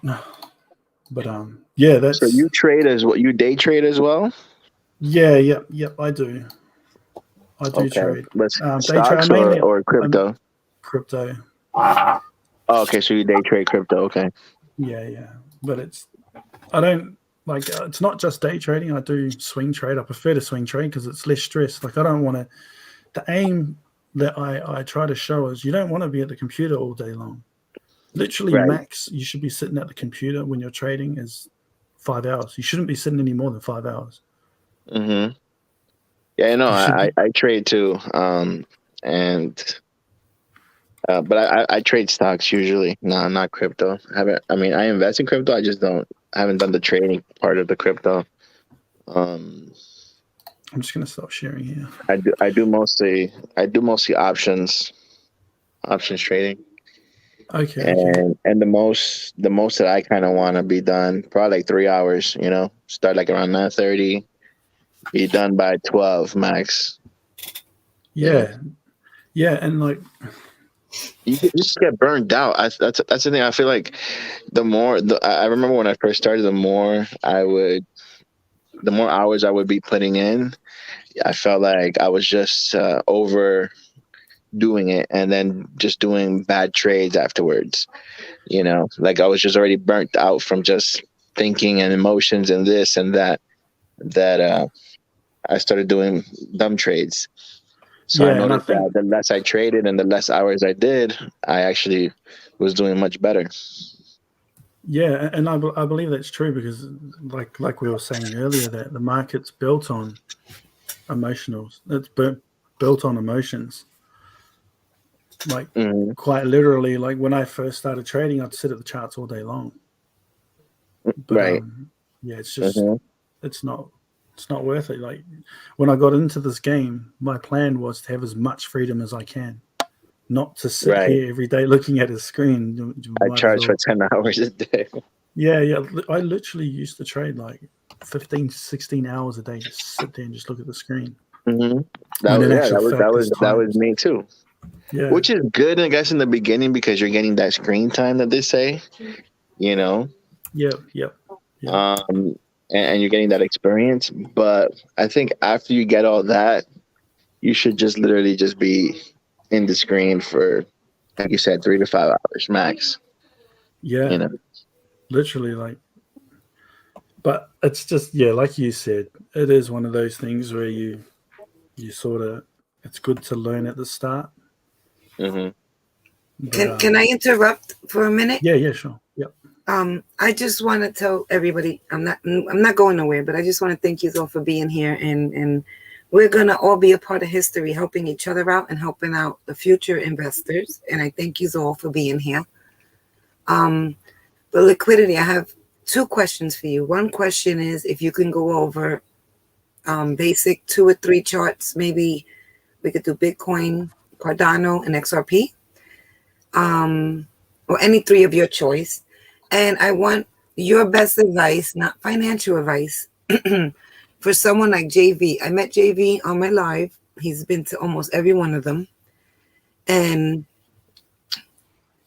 he's a big investor. He's a young man, but he has a lot of money invested. And I did tell him never to share that with no one, how important that is. But he was asking me about pulling out profits. I want your best advice to him, not financial advice, on how he should approach. And I want to see if it matches up with what I advised him. Yeah, sure. Before But I'm sorry. And I did tell him I don't want him to get stuck holding the bag. Yeah. I think I'm going to relay everything that you just said. But here, this is what I'm going to say.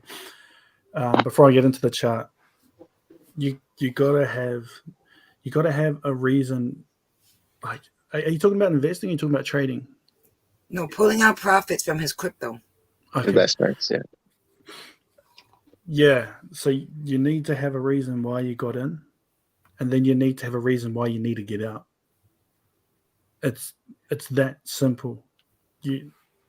Because if you're getting in and you say, I bought Chainlink, for example, at $1, it's now at $5. When you bought it at $1 and you said, I'm going to sell it $5, you need to make your mind up right there. Well, your mind needs to be set before you even buy it. Hmm. So if you say you're going to sell it $5, then you need to sell it at $5, or you need to pull out what you've put in. Right. At least your initial investment. Right. Yeah, and take a bit of profit. Like you can't go broke taking profit. Absolutely. So if you know how to work an exchange, there is another way you can do it.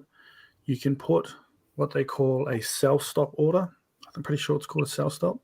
I haven't bought any coins for a while because it hasn't been a bull market. But say you bought it at $1. On the exchange, you can actually place an order to say, if, say, for example, Chainlink drops to $4, you're going to sell my bag. And if it drops to $4, it sells for you. So therefore, if you bought it at $1, you can, and it's gone to $5, you can say, hey, well, I'll put it at $2 because I've doubled my money at least. And then you don't have to worry about it. And then if it goes from $5 to $10, and you go, hey, I'll put my sell order at $5. Right. So if it does, like if you can't control your emotions, then that's another way you can do it. That way you're protected. It's like a stop loss when you trade. Yeah, it's like a stop loss, exactly. Yeah. But like Crypto Granny was saying that you don't want to get caught holding bags, and that's one way to prevent you from getting caught holding bags. But the downside to that is that you need to put it on an exchange, and I prefer not to keep your holdings on an exchange.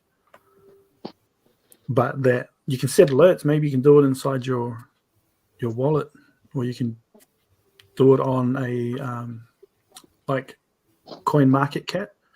You can put alerts on that on your phone. Like if you download the app, you can say, hey, if price hits this point, just send me an alert, and then you'll know straight away, okay, time to sell. Right. If that makes sense. So there are ways of doing it. Oh yeah. No, I set alerts too. I have a trading view. And I have alerts for like a lot of different cryptos that I hold, especially Bitcoin, just to see like where Bitcoin is going and different levels to see once it breaks them. So I have certain alerts already, and it sends me an email and an SMS text as well. Yeah, that's good.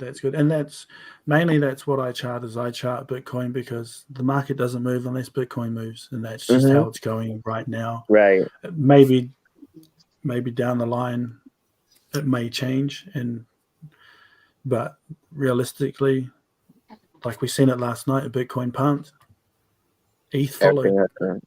Everything else. And then after, like, here's one thing that I've realized is Bitcoin runs, ETH will follow, then the alts follow. So ETH tends to be the first one to move, and then you get into like your layer ones. I feel like I always this is how I picture it, at least. I feel like Bitcoin is the spy of crypto, you know. Well, yeah, like it's this right now. It's for me, it's the safest because I know that institutional holders hold that. Right, so big banks, like people with billions of dollars, hold Bitcoin. They don't. I know they hold other assets, but the common denominator across all coins, Bitcoin is the top. Like Michael Saylor probably owns, I think it's like 1% or something, 0.1%. And then you've had like Grayscale who own their Bitcoin. Obviously, they've gone down because their company's gone down, but yeah. So to me, Bitcoin is like the big dog for now, anyway. While we're speaking, and ETH is second best for now. I mean, for now, right? I don't know if you guys use CoinMarketCap, but you can actually look at historical snapshots. So you can look at like 2013. Like I went and had a look at it, and it actually shows you like what was around in 2013. Then if you skip 2 more years, you'll realize that top 10, like 7 or 8 of them are gone. Like they're no longer around. I said earlier, a lot of crypto will disappear, but they will be replaced by new projects. Whether they're good or bad, it will be replaced. Yeah, and that's another reason why, you know, like I believe that you shouldn't be holding the bag as well, because you should sell because you don't know if they're going to be around for the next bull run. Yeah, you know. But there's a saying in crypto. They say don't marry your crypto, just date it. Yeah. Right. 100%. I agree with that. So it's like, if you actually go to CoinMarketCap and you have a look, you realize like the ones that have survived is like XRP, Bitcoin, obviously, Dogecoin, like Doge, like survived. That's why when they say Shiba's the new Doge, like, yeah, we'll see. Doge has been here for a very long time. That dog's been living for a long time. I gave them the breakdown earlier of how Shiba and Doge and then Floki came into the picture now. Yeah, Floki, yeah. Anything Elon That is talks about. crazy. Yeah, I didn't know that story, but that's interesting. Listen, the day Elon Musk bought Twitter, there was 3 different cryptos called Elon bought Twitter, Elon buys Twitter, Elon's Twitter. 3 cryptos. So every moment crypto's being made. Is it all good? No. No, it's not. Yeah, a lot of it are pump and dumps for sure. You know what's crazy is that when Elon started talking about Mars, there was actually a coin called Elon Mars. Elon Mars, yeah. And Doge Elon Mars. There's a lot of cryptos based on Elon. Yeah, I mean, it's crazy how people just like buy the narrative, buy what he says. Yeah. Yes. Do you know the other live we had Liquidity when Crypto Quincy was on? You was on with us. Yeah. And like I said, I like Crypto Quincy, but he's more into those play coins. Like he's not as serious as we are, I guess, because we're just on a different level with crypto. But he's really good. He's honest. But he said to me that like all those cryptos that you buy, like I'm gonna give you an example, something like a rug pool or like a Safe Moon or something like that. He said that you don't have to pay taxes because you don't need identity to go onto those exchanges, right? Like those third-party exchanges. But don't you still need a bank account to transfer it to when you're cashing out? Yeah, when you cash out, you have to. So eventually you're gonna have to pay taxes even on the shit coins, right? Yeah, like I think the misunderstanding of using a decentralized exchange like Uniswap, PancakeSwap, or PancakeSwap sort of bit of both. Right. 1 inch swap, whatever Uniswap, it is. Yeah, whatever swap it is, you can be tracked. But Uniswap has been in trouble from the SEC. Like they've been in trouble, so they know how to track it. And you can sort of see the play now. I don't want to go too long about it, but you see the people that they're arresting right now, like Sam Bankman-Fried, like they've got control of these people. Like the part of that contract of releasing him could have been, listen, you're going to help us figure out this ecosystem because you and your team know a lot. We don't know anything about it. So unless you want to go serve 30, 40 years in jail, or you can commit to help us catch these people. Like there's that possibility too. So, but yes, you have to pay tax on everything you buy. Because he was saying there's a way around it, and I'm like, wait a minute. And then the live we were talking so much. Then later on, I'm like, but wait a minute, you still got to cash it out to your bank. Yeah, 100%. I might have to buy or something. Huh? I think it's better to just pay your taxes. Otherwise, I think it's better to just buy real crypto and don't waste your time. Yeah, 100%. Because what happens if, say, Crypto Granny, you blew up, you bought something and it like just blew up, and then the SEC are like, who is this person? I'm going to investigate. I want your wallets. I want everything. And then you get done, and it's like, well, I thought I didn't have to. I will say I don't have my password. Sorry. Yeah. Not here. Wait, this is for everybody. Not your keys, not your crypto. 100%. Yeah, I will. That's when I'll say I don't have my seed phrase. Sorry. Yeah, and so it's one of those things. I probably I wouldn't listen to that. Anything that comes from tax that's not from a tax specialist means zero. Right.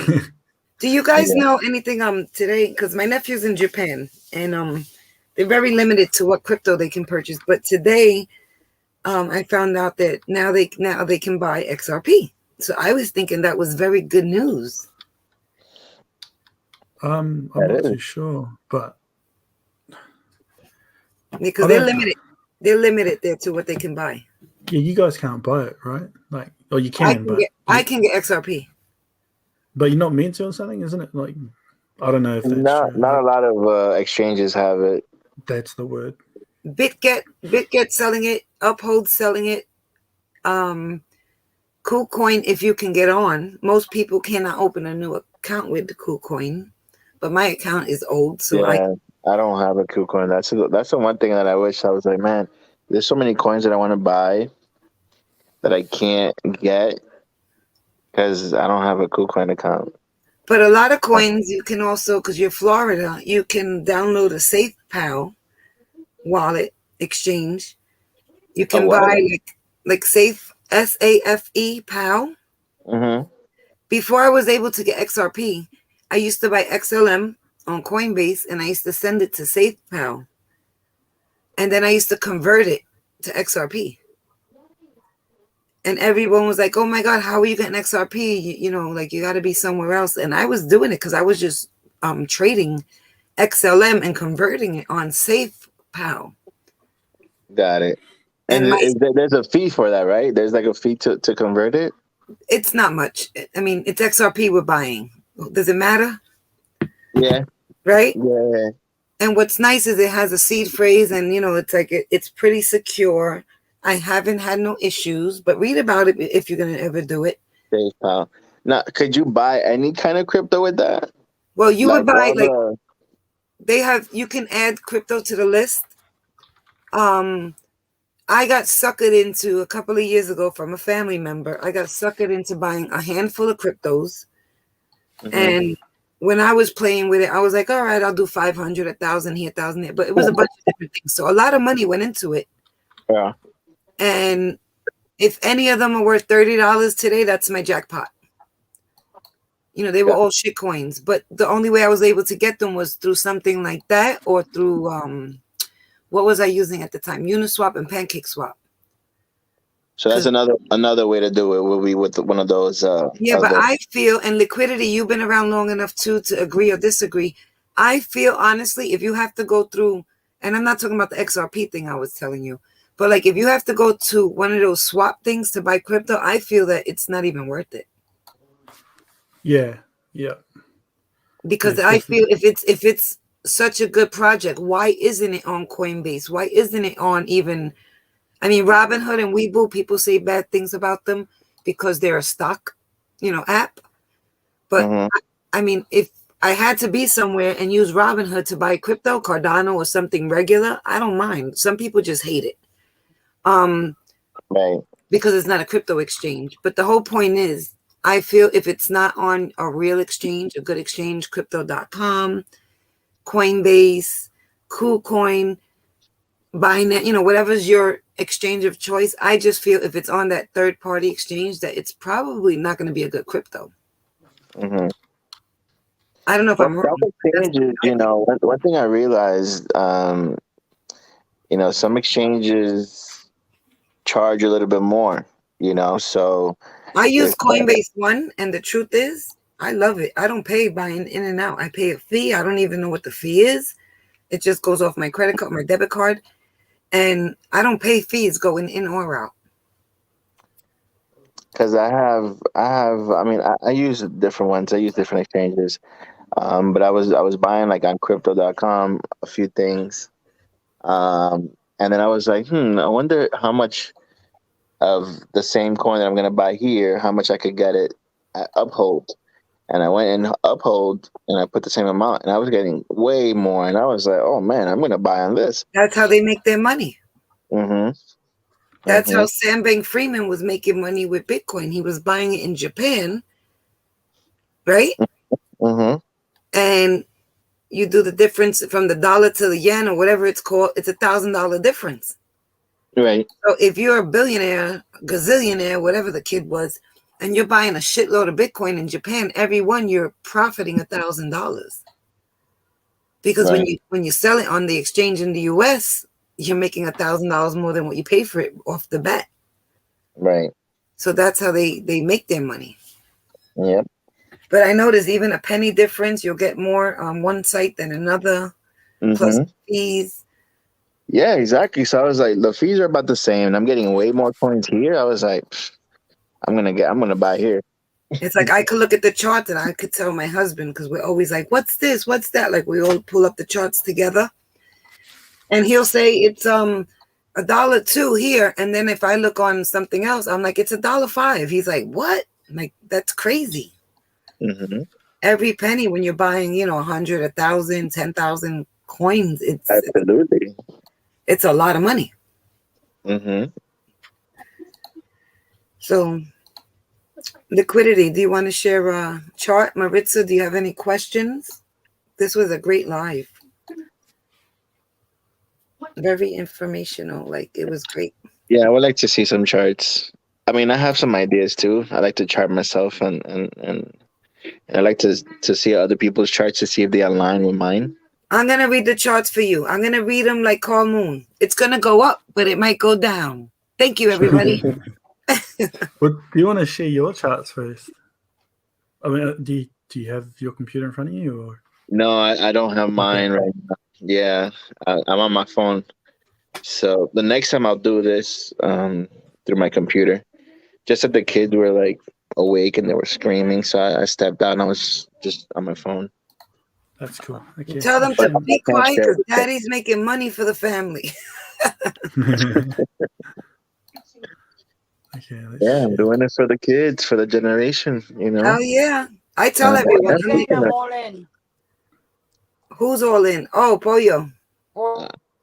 I'm teaching my kids too. My 12-year-old, you know, he knows everything that I'm invested in, and I teach him about the stocks and markets and how they work, and you know, I got to teach them young because they don't teach this in school.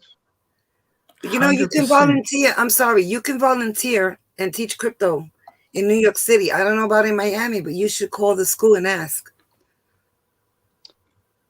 It should. Yeah, volunteer, even if it's once a week, once a month. Yeah, that's very true. Yeah, I volunteered to teach at the Bitcoin Academy in Brooklyn. Jay-Z was sponsoring it. Mm-hmm. And not that they didn't want me, but by the time I got, when they contacted me back, it was already too late. But they said they're going to keep my number for future, things that they're going to do in the neighborhood, because they like to go to the poverty-stricken neighborhoods and teach this to the minorities. Yeah, that's where you got to go because, that's look, I didn't grow up rich. Most we people were different. That's why they're part of the 1%, and we're trying to get down with it. I'm a Latino, from Nicaragua, immigrant. My parents didn't come with money, so we grew up in the hood and in the Bronx. Yeah, they don't want us to know this. So I didn't learn this. I didn't get taught this, and slowly but slowly I've got with other friends that kind of knew about this, and they put me onto this, and then it was just more about me learning and looking for information online, and that's kind of where I began. But I wish that they teach this in school, and if we could give that opportunity to kids that are in those poverty stricken areas, then that'll be great, because a lot of them don't know about this. Yeah, you know what's sad? A lot of people are going to find out later, like after this bull run. Mm-hmm. They're going to say, damn, I seen that crazy lady and this person and that person. Crazy lady referring to me, right? Talking about this and I didn't do it. Mm-hmm. And then it's going to be too late. That's when regulation is going to be in. They're going to be like, Mr. JV, you're only allowed to buy 100 XRPs for the next 12 months. You're going to be limited to what you can purchase. That's crazy. And I believe that's next. Liquidity, do you feel that's coming? Yeah, 100%. With a lot of crypto, not just XRP. I'm just giving an example. But it's going to be to the point where, with the CBDC. Really? You feel like they're just going to control like the amounts that you buy? Yeah, that's why I'm like no matter what, we're good. Like, I know what position you're in. You know I'm good. Maritza's good. Like, little by little, people are going to have to start. I think there's going to be a day where, this is just me and my crazy mind, where they're going to say, okay, well, guess what, JV? You have more than $5,000 of crypto. Guess what? You're 5 times past the $1,000 limit for the year. Mm-hmm. You know why? Because there's going to be so much profit in crypto on these big projects. I'm not talking about all the crap stuff where they don't want us. We are nobody. They want this all for the institutions. So now they're going to be like, well, since we can't because it's decentralized and it's this and it's that, well, guess what? We're going to let the retail buyer buy.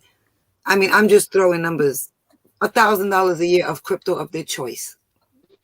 After that, we're taxing you 80%. So are you going to buy it? Hell no. Wow. I really hope that doesn't happen. But, it's too late now. It's too late. We already got our crypto off the exchange. They don't know, you know? So liquidity is ready to read to us. The only thing is not. I'm not talking about this bull run, but I'm talking about like, let's say in the further other bull runs where, let's say we cash out. Well, we're not going to be retail buyers then. We're buying millions of dollars of crypto. Okay, got you. Like we can have thousands in, right? Even hundreds of thousands. Okay. By the time those next bull runs come, we're buying $1 million just to sit back and ha ha ha, we won, we lost, ha ha ha. Got you. So we won't be considered like retail. No. I mean, even if we got millions in, we're still broke next to the billionaires, right? Right. But that's all like a plan. And that it's going to be too late for them to stop the people that are coming in now. Yeah, I got you. Okay. No, I was worried like, damn, maybe they're only going to restrict us to 100K and or whatever, 5K. Well, you've seen already. They said you can't pull out or convert your money in Binance. Right. Yeah. The other day. Yeah. You couldn't pull out or put in, right? Yeah. Is that still on, or did they fix that? It was temporary. I don't know. I didn't even check it out. But I think that was in Europe. Okay. Let's see what you got here. So what kind of targets like for Bitcoin? Just give us what you see in the next you got a 7-day chart, a weekly chart, monthly chart. What do you got? Yeah, I got the daily chart. All right, so tell us what you see by the next. What averages are those that you have there? It's the 50, 200, 5, and 13. Okay. And that one I think is the 800. Okay. But I just want to say, like, indicators I don't really run with indicators. They're just there because it sort of guides me in my style of trading. And then the rest of the indicators that you see here, like, that just saves me drawing in that line. That's all it is. I don't trade with patterns. I don't. Do you see a death cross in there, like they were saying? Nah, not yet. The latest one was back here. I see. They'll probably say there might be a golden cross coming up. I'm not sure it was. I think the death cross was on the weekly, from what they were saying. Yeah. It was a VWAP and. But those even that death crosses and stuff like that. By the time that happens, the move's already done. Like, it's finished. Exactly. So that's why they say it's more or less just lagging. But I literally have this, so I don't have to draw the lines and myself every day. It just, as soon as I wake up, bang, it's there for me. That's why I built it the way it is. Okay. So for Bitcoin, I know the last time I was talking to you guys, I was talking about this area in here.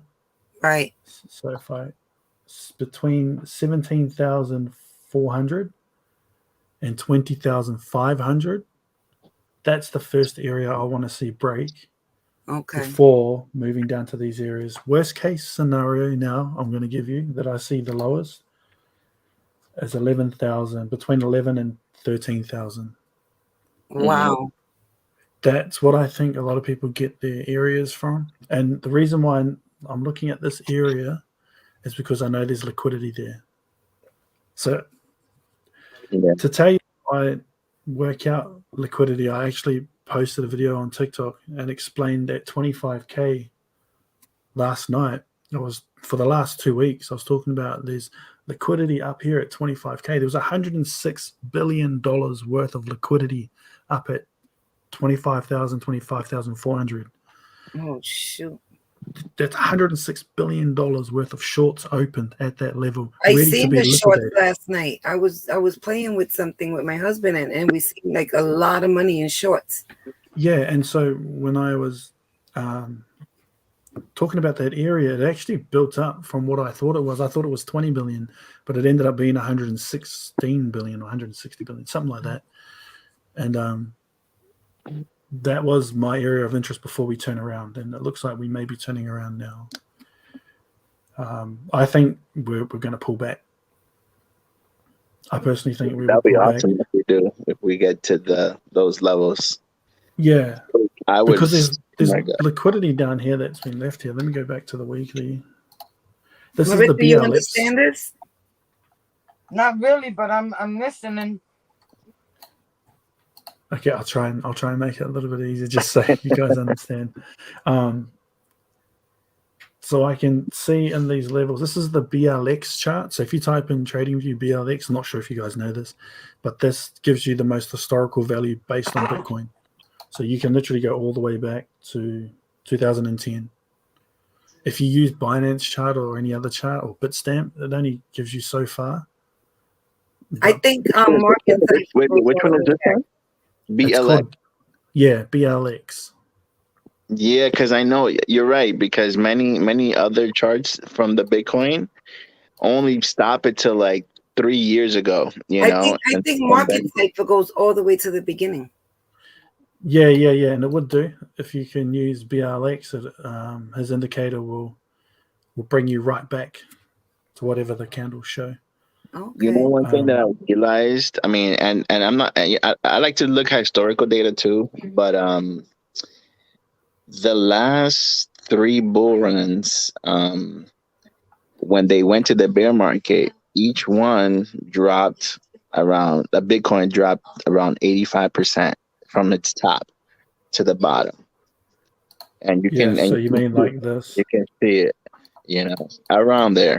Yeah. So if you were to do the same thing now to our top and bring it down to 85%, you're gonna land around that 10K area.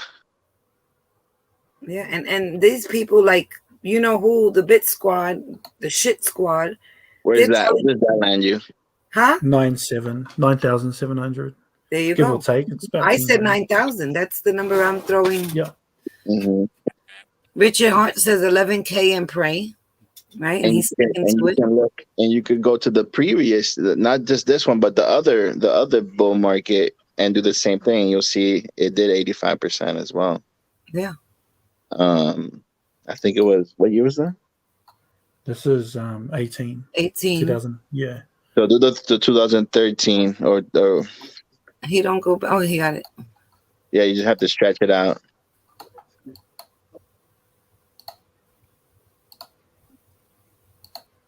What's that? What percentage is that? 86. See? There you go. See, so it's in that range, Yeah. Which is crazy if it does repeat itself every cycle. Yeah, 100%. That's crazy. I like to look at historical data like that. Yeah, that's cool too. That's cool. So hopefully, I mean, I'm not saying it will happen, but if it does, I mean, that'd be crazy if we do go down to the 10K, 9K area. Yeah, and that's why I say, why would you want to buy something at 25,000 when, if you're still going to be in the bull run and you can get it in the bear market for 9K or even 10. Mm-hmm. And if you think it's going to go to 10, because nothing's certain, just buy it at 11, right? If the 10 never comes, or even at 12, rather than 20,000. Mm-hmm. But you got to do your own research, because if you listen to me and you're waiting for the bottom and the bottom's already in, it's not my fault. Yeah. So I think the targets for Bitcoin is, you're probably looking at $12,000 to $8,000, $4,000 difference, something like that. And what do you think this is going to do in the bull run? I just want your prediction.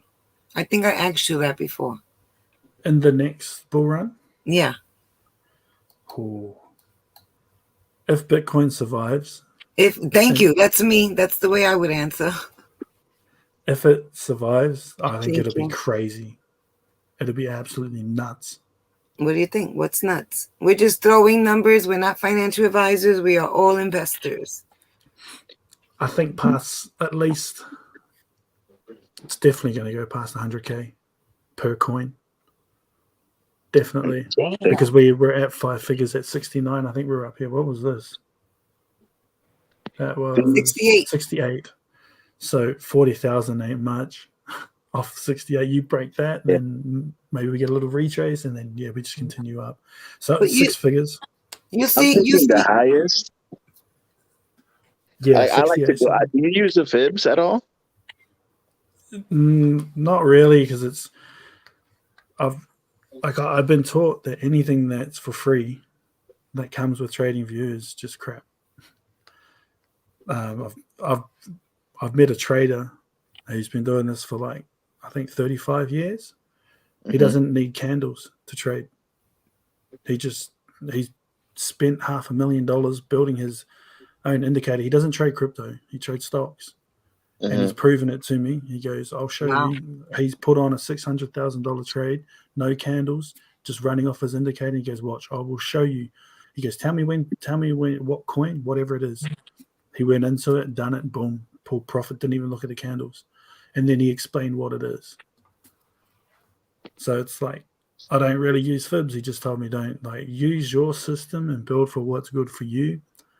But then after that, just realize that, people talk about golden ratios, 50 bounces, 50 EMAs, 50 fibs, 61.8 golden pockets, blah, blah, blah, all this Bollinger Bands. He calls them trash cans. He's like, because it's all built on data. It's not, he just said everything that's free isn't good.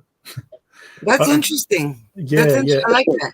Yeah, and he's literally been doing this for like 35 years. And he said it through his journey, he was getting yelled at by like every other trader because he was pretty much proving them wrong. Like he looked at my system and he said, that works for you, so that's great. Yeah, you understand it. Yeah. But he said the true reality of the market does not work like that. And so if you don't use a that's candle, the truth with every trader, though, and I think that's the truth with every, the way you see the graph, the way you see the charts may not be the same way I see the charts. I think it's the way that it's explained is you've got sentiment that drives volume, right? We see volume because that's what drives these indicators, the EMAs, your moving day averages, your price, your volume, your price spikes. So it's sentiment first, then it's volume, and then it becomes. So you use your EMA ribbons as volume for you? No, I just use it as a guide. Okay. But it goes. This is how fundamentally that we get to see it. We get to see it at this point. We don't get to see this point. But sentiment runs volume. So when the volume hits, that's when we make our decisions. But sentiment is what drives that. That's what he was talking about. Okay. But he doesn't trade crypto. So. Right. Do you ever watch? I'm sorry. Do you ever watch anybody ever watch Crypto Face doing his trades? Yeah. I have. I've watched them. What do you think about his trades and his indicators? And I know you said if it's free, it's not good. But what do you think? I think it's really hard with Face because he's really damn good at what he does, and he knows. Yeah, he does $3 million shorts and longs, and 95% of the time he's winning. Yeah. However, I have been in a position where I'm in the opposite way, and he's jumped into it, gone long, I've gone short, and it's completely turned the other way. But we get those days. However, he is very, very good. Oh yeah, him and Garrett. I don't. Him and his brother are good, but I don't like the fact that you don't learn. Like you don't learn anything. Like it's just here's an indicator, and this is what you need to look out for. Here's an well, he has. I don't know if you see what we're talking about. Crypto Face. Crypto who? Crypto Face. You gotta watch him. He does lives. He trades live. He does Is $3 it million is it on shows long. TikTok? Huh? Is it on TikTok? No, on YouTube. I'll give you his page. I'll put it up. Oh, okay. All right. He's the owner. He's the owner of Market Cipher. Okay. But what happened was Liquidity, and we'll go back to your charts. Supposedly Da Vinci stole the Market Cipher and just changed a couple of things, tweaked it around, and then he was selling it. And Crypto Face had like a major dispute on social media, and Crypto Face called them out because he literally took Market Cipher and tweaked it very little to make it his own chart to sell. And then you see that sort of behavior. It's because that shows you that, what's his name again? That Da Vinci? That bald guy, Da Vinci. Yeah, that shows you that he has no clue on how to trade. So he relied on an indicator. Like that's the thing that I spoke about, because I had Market Cipher. That's sort of where I started second. I had the 3-month package or something, Right? And it worked. But the problem is you don't. Once I really found out how this market moves, you don't need an indicator. Like I was saying earlier, this is just so I don't have to mark my level. Like, I don't need the green or red dots. However, he's very good at what he does. Yeah. Well, the red dots excite me. Yeah, and when I'm waiting to buy. Well, that's the other thing too that I looked at, is that sometimes indicators can make you biased, and for me, it's all about data, and it's actually quite simple. Once you understand, like that pockets of liquidity up at 26K. Last night we had a news event, and it was easier to long, so I went long, and then because you knew the pools of liquidity are, well, you know where people's positions are opened. That's where you put your position to go the opposite way. And now I'm sitting in the opposite way. I'm actually short from the top without using indicators, without using patterns, just knowing that there's pools of liquidity up here. Well, you're good. You understand it. And like that's I say, like, he's really good at what he does. I can't. Yeah, well, he grew up in that business. His father was a trader, not crypto. He buys oil, gold, silver. And he pretty much learned through his family, and then his family lost a ton of money. They went broke, and him and his brother. I mean, now I don't know if you know his life story. His mom died. He was still living at home. Yeah, actually, I do know. I do. Yeah, he's home with his brother, and people call him a weirdo, but I think we're all weirdos, right? I'll be a weirdo. Yeah.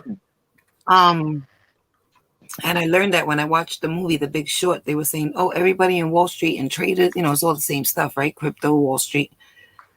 They're all weirdos. And when I heard that, I said, I'll be a weirdo. Yeah.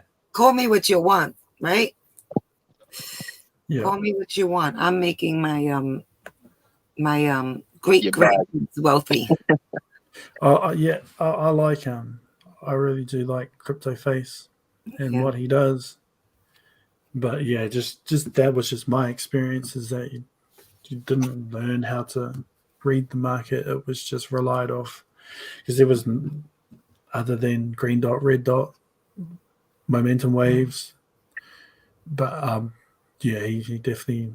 I think what caught my eye with him was the amount of money he traded, and because I was looking, last night he did a $3 million. Well, he was doing a long and a short. He went back in and out. But he's nuts. And I think like that's what caught my eye with him. But then I realized that did more damage for me personally, because I was because I was looking at how much he was making. It made me go the opposite way, and then I was like, "No, stop that! I actually need to do this properly." Well, one night he was on. He was on, and it wasn't even 20 minutes into the short, and he lost $1 million.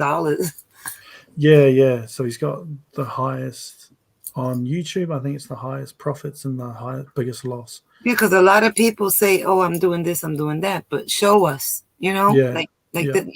he's marketing his product. Okay, so, but he's good at what he does. And you know what's crazy? I was sharing this story with someone. I'm going to let you finish with your chart, but I'm going to say this really quick. So he has this code. You can use it. Like if I have one, but I don't use it. If you buy Market Cipher, you get a certain percentage from each sale, Yeah. each subscription. So he was saying the other day that I believe he's had Market Cipher for, I'm not sure, but don't quote me, maybe 5 years, Yeah. maybe less. But there's two brothers who've been marketing the product for him. Check out this story. I love it. It was amazing. He said there's two guys that have been marketing. He's never met them in person. He's finally going to meet them now. He writes them a check every month, right? Yeah. And that's their paycheck. He says every month, he's paying out more than $500,000 to $1 million each Yeah. to these two brothers. They're two brothers that Market Cipher for him. He's never met them. He goes, they get the highest paycheck from me, and all they do is network my product. Yeah. And he's like, I forgot their names. He goes, these two guys made me so much money. He goes, but I write them checks every month. They're getting $500,000 to $1 million each. And that's just their profits. Yeah. Which is crazy, because if they're making that kind of money, how much money, the kid's doing very well with his program. But he was more excited to finally get to meet them, and he's going to go on vacation. They're going to all hang out, which I thought was so cool. And he's always giving back. He plays bingo with the people in the group. He plays online bingo, and then he gives them a Bitcoin or, a $10,000 prize. I mean, that's pretty cool. Yeah, that's cool. Yep. What's the other guy's name? Is it JV? JV. Are you still there? I think he stepped away. Oh, he's there. Did you want me to use a fib on something you were asking earlier? Yeah. I like using the fib just to kind of see the highest that it could probably go. But I think the way I used it, I think it, I went from the top and I dragged it down to the bottom, right, and then stretch it out. Let me see, go higher. Does it show you the? Oh no, you don't have the fib retracement. Is it the fib retracement? That's not the one that you put. Oh, you're talking about the other fib. Is it this one, trend-based fib? Let me see. Is it like that one? No, sorry, I'm thinking the wrong way. It's not that one. It should maybe be you've got different there is targets. One that says fib retracement. Or maybe you took them out. You probably took them out. Yeah. I would have taken them out. Yeah, I think you took them out on your settings. But you like to use them as targets, is that right? Right, you can use them as targets as well. So I think the highest target that I saw, and this is obviously going as high as the fib, the highest target that the fib shows was like a 250 Bitcoin. If I remember correctly. Yeah. $250,000. I wouldn't be surprised. I don't like calling out large numbers because I don't want to sound like that guy that's saying. That's exactly. I don't want to call out. I like what you're saying. I'm just saying that's the highest that the fib reached, and if it does hit that target, then that's 250. But I mean, it could fall within there, But I agree with you. It could easily be within the 6-figure range. Yeah, I as bullish as I get, I really want to see that 250K because then I know everything else is going to flow. XRP will just smash everything behind. All strong coins will just smash. Oh yeah. I was saying earlier to you, sorry, I don't mean to drag this on, but when you're in a bull run, what I was saying earlier was your aim is to sell. You're meant to sell all up in here. You're not meant to buy in here. So the accumulation happens all throughout here. Yeah. That's what I was trying to say earlier. And then, I said, the trend is your friend until it bends. That's the narrative. But the thing that happened this last bull run was that it had, if you see there, it had a nice top. It had a double top, pretty much. Here? Right. And it did a big dip. It went. How far did it go down? From here to here. No, from the middle part. From Oh, okay. from the first top. Let's have a look. 55%. Wow.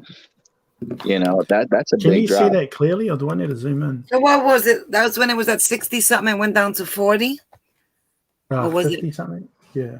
Oh, it was 60 something. You see, Yeah, that's where I sold my Bitcoin. up here?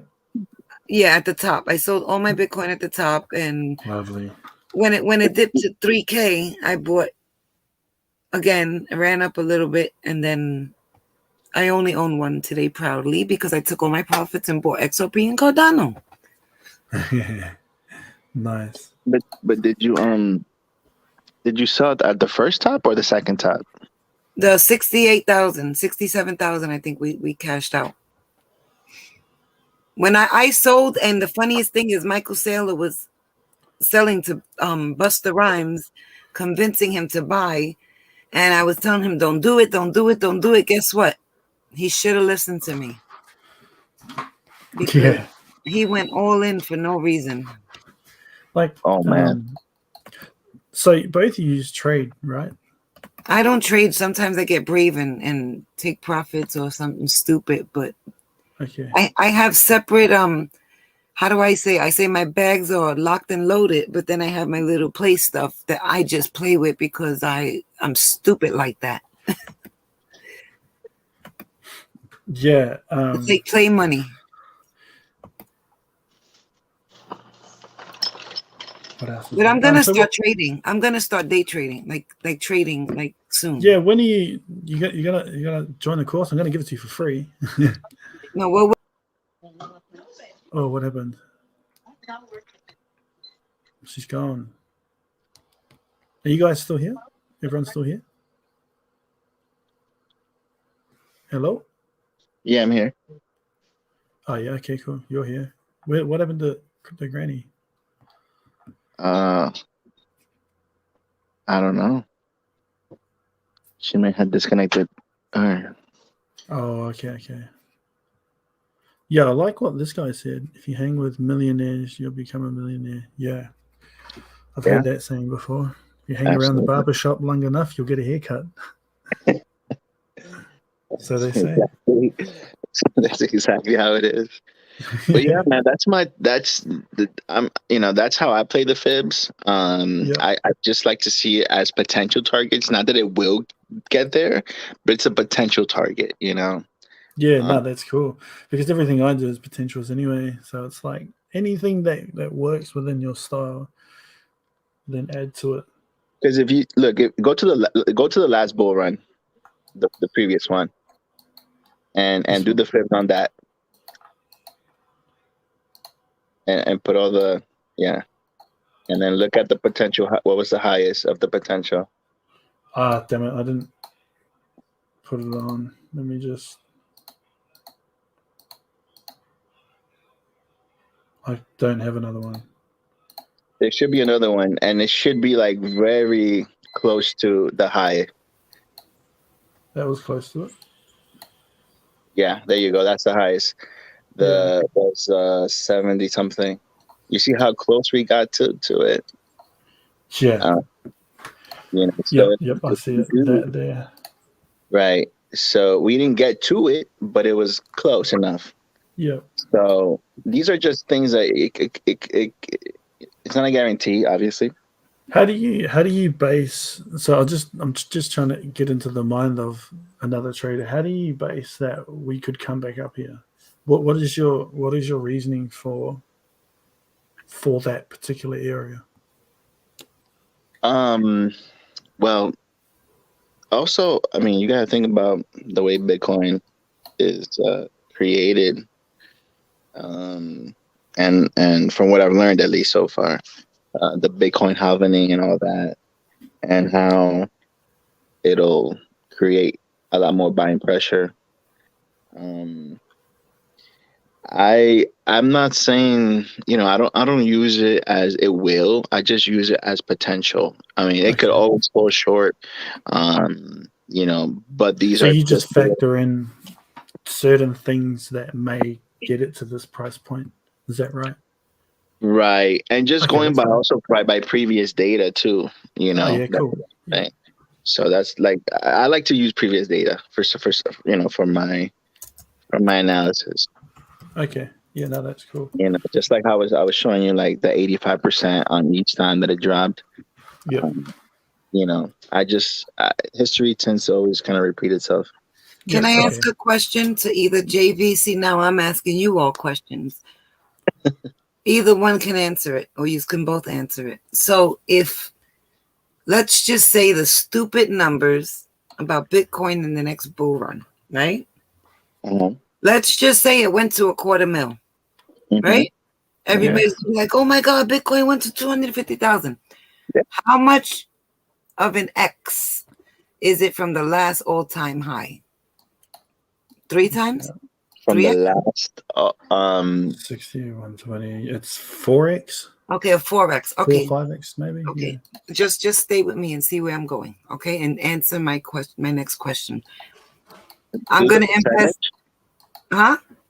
No, I'm telling him to put a percentage from the top to 250. Yeah. How much percent would that be?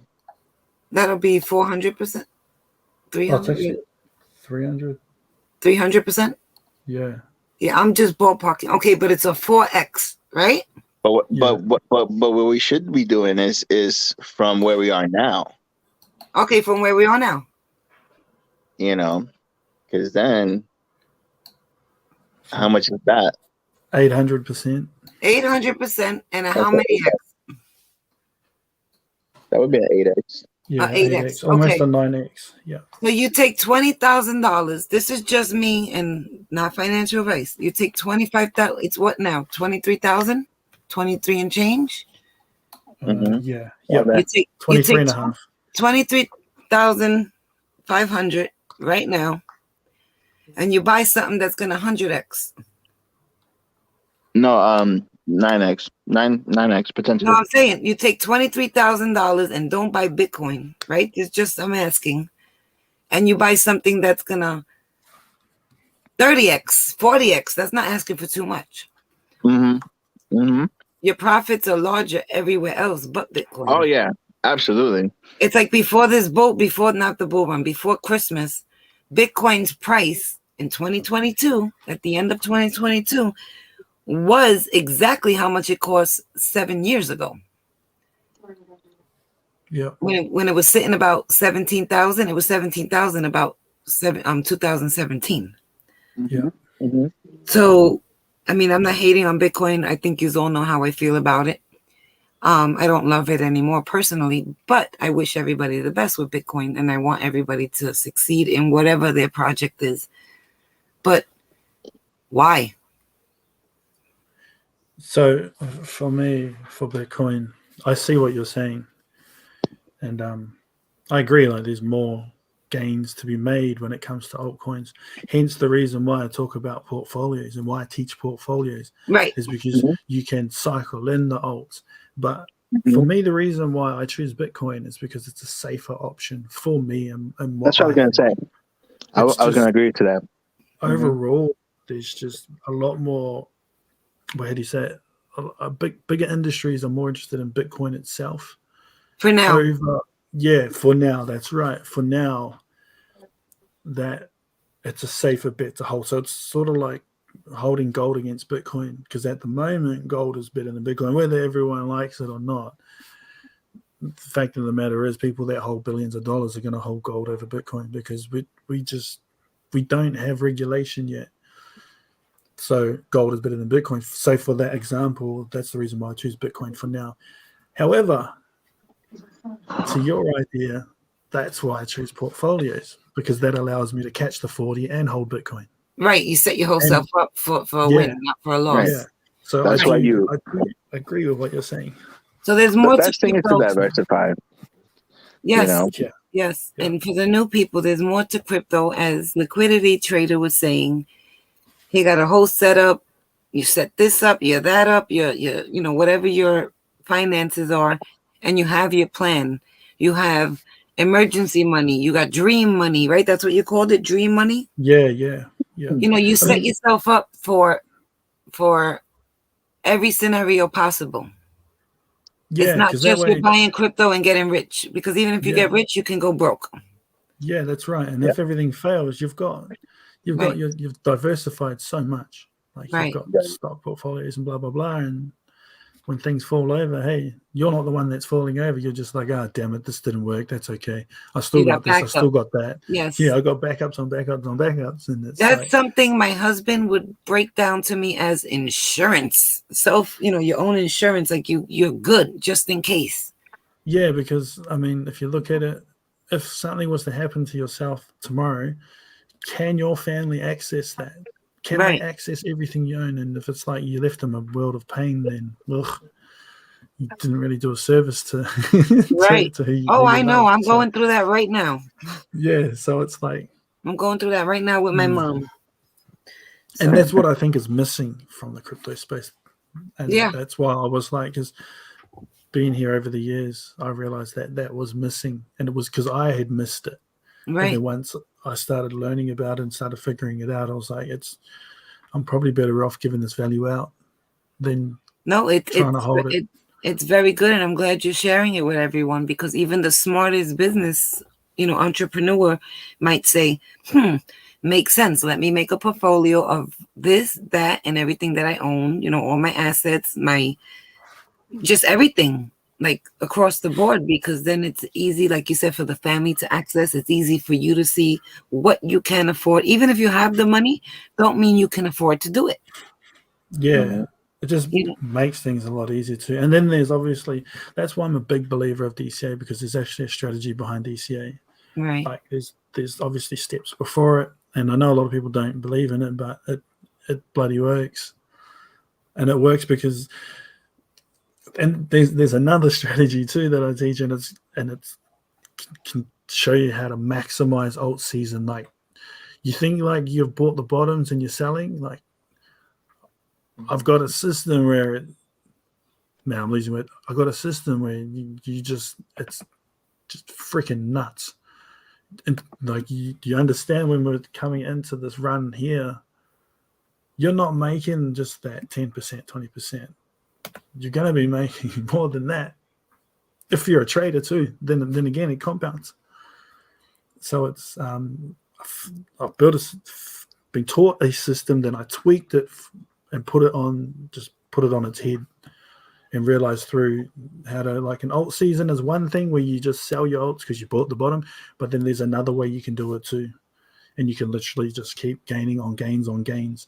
While most people are just trading normally, there's another system, which is what I want to show you, CG.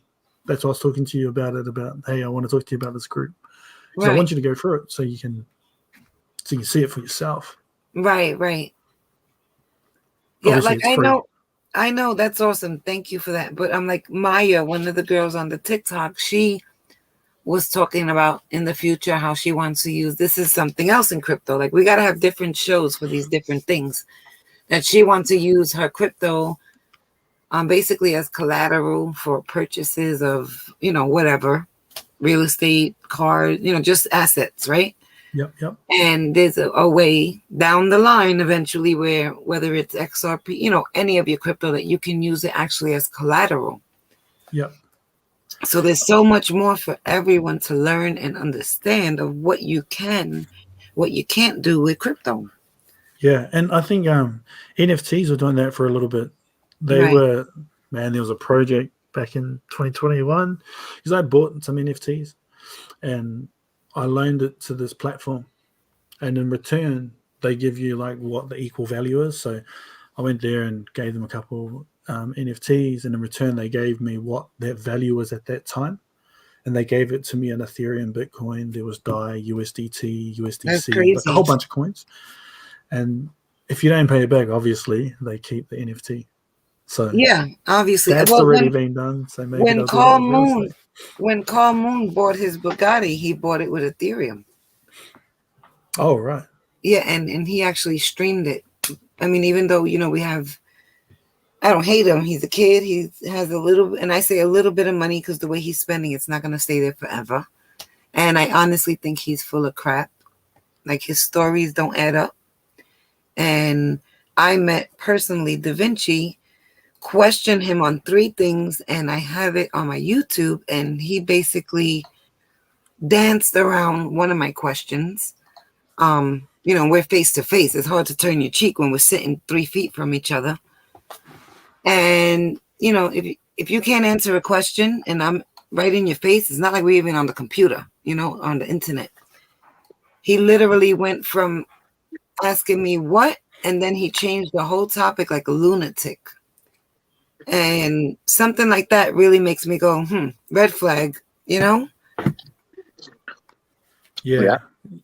And that's what happened with a lot of people. I really like George. You know George.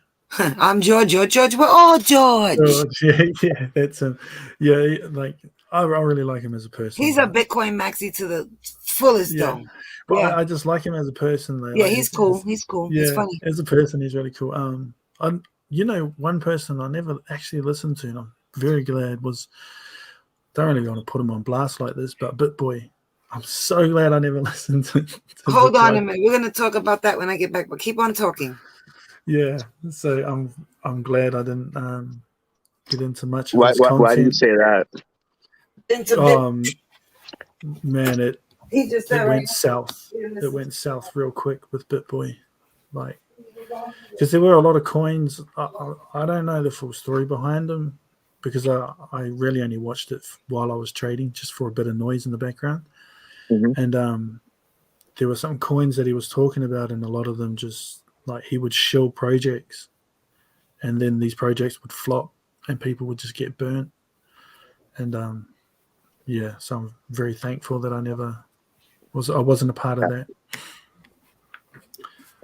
Because I've like I said, I'm new to the space, so there's a lot of. I mean, I do follow him actually. How new are you to investing? Say it again. How new are you to like this whole world of investing and trading and the crypto? For in general. Well, trading, I've been doing it for like 3 years now. Okay. But the investing in crypto, for the past year, but really diving into it, I would say for like the past maybe 6 months. Okay, I'm with you now. So when it comes you're on that side, you're on the investing side. So the thing is that gets a lot of people, and like it got me, I'll speak on my experiences, is the fact they talked about 100x coins, 1000x coins. And if you're pulling those sort of numbers like weekly, then good on you. I can't down that, but I can say it's damn well not worth the risk, in my opinion. Yeah. Because you're not going to pump 100 grand into like 100x coin. No, unless you've got that capital. I'm being realistic with my investments. Actually, I'm not looking for. I mean, I might invest in a few. Let's just say, that could potentially, let's say, 100x, 1000x, right? But it's gonna be. I'm gonna invest very little. Maybe $100, $500 max. But I'm mostly investing in, as far as like what they call like the blue chips of crypto. Oh yeah, so like your top 100s, top 50s. That can maybe 10x or 20x. And I'm fine with that. I'm fine with a 20x or a 10x. I can show you. I'm happy to show this. This is okay. Show you a portfolio if you want. So these are the top ones I'm looking at right here. I can't nothing more, nothing less. Can you see that or not? No, I mean, okay, yeah. So Bitcoin, Cardano, like this. Exactly. These are what I consider blue chips. Right. In my eye. Dogecoin. You consider Dogecoin a blue chip as well? Nah, sorry, I'll take that back. It's not a blue chip; it's a portfolio. So Okay. it's allocated certain amounts You got some in the to sandbox. Yeah, sandbox, and gaming I think is gonna be pretty big in the next gaming's gonna be huge, man. I the spoke metaverse. Yeah, about it. it's gonna be huge. You heard about the Gala node? The Gala. No, I've heard of. I have Gala games. Do Um, you have the Gala node? no, I do not. Bro, that thing is it's insane. Let me just So what is the Gala node? I want to show you it. It's like We you put Is that something you buy as well, or um yeah, but you need Gala. You need to buy it with Gala. So While you're pulling that up, I just want to tell you something. They are considering Dogecoin, Bitcoin Cash, Polkadot, Tether, Binance, Cardano, Ethereum, and Bitcoin blue chip. oh yeah? Believe it or not. Oh damn! Damn it. Spider Tombs. So these Gala nodes, man, is like you get paid for holding the node. So you're providing like a network to their network. You're providing like your not a connection, but you're providing like a server. I guess that's a Gotcha. connection. But in return, you get paid, man. You get paid weekly out in Gala, and it's huge. Like depending on how many nodes you get, it's worth it. Wow. But, like for every stream that they do, Yeah. I think there's a Gala music or something. So for every person that plays a game on there, that transacts on there, you get paid. So Using do the you node. get paid in Gala tokens? Yeah, man. Yeah. But you have to. Okay, so in order to get a node, you need to buy it in Gala tokens too. Yeah, there's the price right there. How 65,000 much? Gala. Oh, okay, so there 65,000. you go. So that's what I'm 65,000. saying. Like if Okay. everything tanks, then there's opportunities here to look at this sort of stuff. If it allows you to do that. Okay. So you have a few nodes then. Yeah. Okay. Just compounds. Now, do you have them all in nodes, or do you also have some Gala tokens as just tokens? No, just the nodes because I don't want to be holding anything at this point in time. Don't want to get caught out trying to hold something other than what you see here. Got you. Yeah. Plus you're not ready to. You're not going to sell them anytime soon, anyways. Yeah. That's But right. once you buy the nodes, and you provide, and you're like a server, more or less. Yeah. You're like a server. Yeah. How Pretty much? much a server. What do they pay you out, like percentage wise? It varies because how many people are using it. So when it was pumping, like close to about 3 to 4K Gala, I think it was per week. Oh, Yeah. that was There's per, a dude per, out there per week. that when it first launched, there was a guy out there that I think he bought like 7 or 8 nodes. Dude was doing over 6 figures a week. Holy crap. Yeah, just in Gala. And then he was converting, like selling his Gala and then going into like Sandbox. When Sandbox first opened up, he was then buying virtual land and sand. Does anybody have virtual real estate in the metaverse? No, I did. I was trying to get some in. Can't remember the name. It was like a Pokedex or something. Man, it was something like I that. have land in Upland and in Sandbox. Oh, Is you this your hold it? portfolio here? One of them, yeah. Okay, so you have so you're pretty invested in gaming tokens. And Yeah, I see you just have actually. these 4, really. Yeah. VRA was a bit of a flop, but it is what it is. Like that's a high risk that goes in the same with Doge. But I think it's a good high risk though. Yeah. I sort of like it, Doge because it's lasted this long, so you might as well just keep riding the wave. Yeah, same. No, metaverse is gonna be a big it's gonna be big in the next 5-10 years. Yeah, gaming to me is it's huge in my eyes.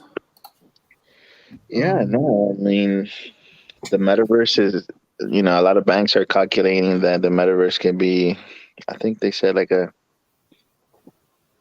don't mark my words, but I think they were calculating like a 80 trillion market cap. Yeah. That's the metaverse itself. Yeah, that's about right, because I think gaming industry itself is the fastest growing, I think, other than the UFC. But more people, like this is the statistics behind esports. So esports being the gaming division. There is more people watching the gaming section than there is anything else. So you combine the NBA finals, you combine the Super Bowl, you combine the Grammy Awards, you combine all those viewers together, and you still don't match esports. Yeah, no, gaming is huge. Gaming is very huge. That's crazy. That is crazy. Mm-hmm. Yeah, so that's the scale of it. So when you do get into, when you look at gaming coins, that's why Sand is like, one of the top dogs. I learned with Sand, and I said this, I repeat myself sometimes, but I learned with Sand and Mana that they eventually catch up with each other. So like if Mana's dipping, and it'll go way lower than Sandbox. So there was a time where I took all my Mana and I converted it all to Sand because they were at the very same price. And I ended up profiting beautiful just leaving it on Sand because it was a time where the central land wasn't moving. It was just staying low. So there's a time where people have to understand also, know what your coins are, know what they do, and then know when you can convert something just to get the run up because the other one's not moving. Like there's so many different strategies to profiting. And people, everybody looks at the crypto different. Like I forgot who said it. I think it was Quincy. He said, if we all bought Bitcoin today, right? We all bought it right now. Even just with 4 of us on this panel tonight, we're probably out of the 4 of us, none of us are going to leave with the same profit because we're all going to leave at a different price. Mm-hmm. So it's all about. Unless we all sell together and we decide to sell together. Give me a call when you're selling Liquidity. No, but we have our entry plan and an exit plan. And that's the most important thing besides doing your own research. Yeah. Yeah. Like some certain people, like if you hold more of a certain coin than we do, or someone in the room, let's say you have more of Sand than anybody here, Liquidity, you can sell it at $5 and make $1 million or a couple of 100,000 because you may have more. So if you told everybody, hey, sell at $5, but what if I only have $200 worth? So people don't understand that. Yeah. Different risks to each and then they're like, oh, how did he make 200,000 and I only made 1,200 because you didn't have as many coins as he did. Right. And people just don't understand that because I get that question all the time. I get like, oh, well, my friend made 300,000 on Dogecoin. How come I lost money? Because you bought it when your friend got paid already. Yeah. And that means it was too late. When you hear somebody made money on something and you're new into crypto, and I'm saying this for people who are listening that are new, and we don't have many people on this live stream watching, but eventually people will watch it, right, on YouTube. Just know everybody bought at a different time. So you need to never buy in a bull market, only in a bear market, and you need to sell, like Liquidity said 3 times tonight. You have to sell in the bear market. Yeah. Mm-hmm. Yeah. And it's very important because if you don't, you're not going to profit, and then you're going to pass a bull run, and you're going to be sitting around for another 4 years. Holding the bag, like you said. Yeah.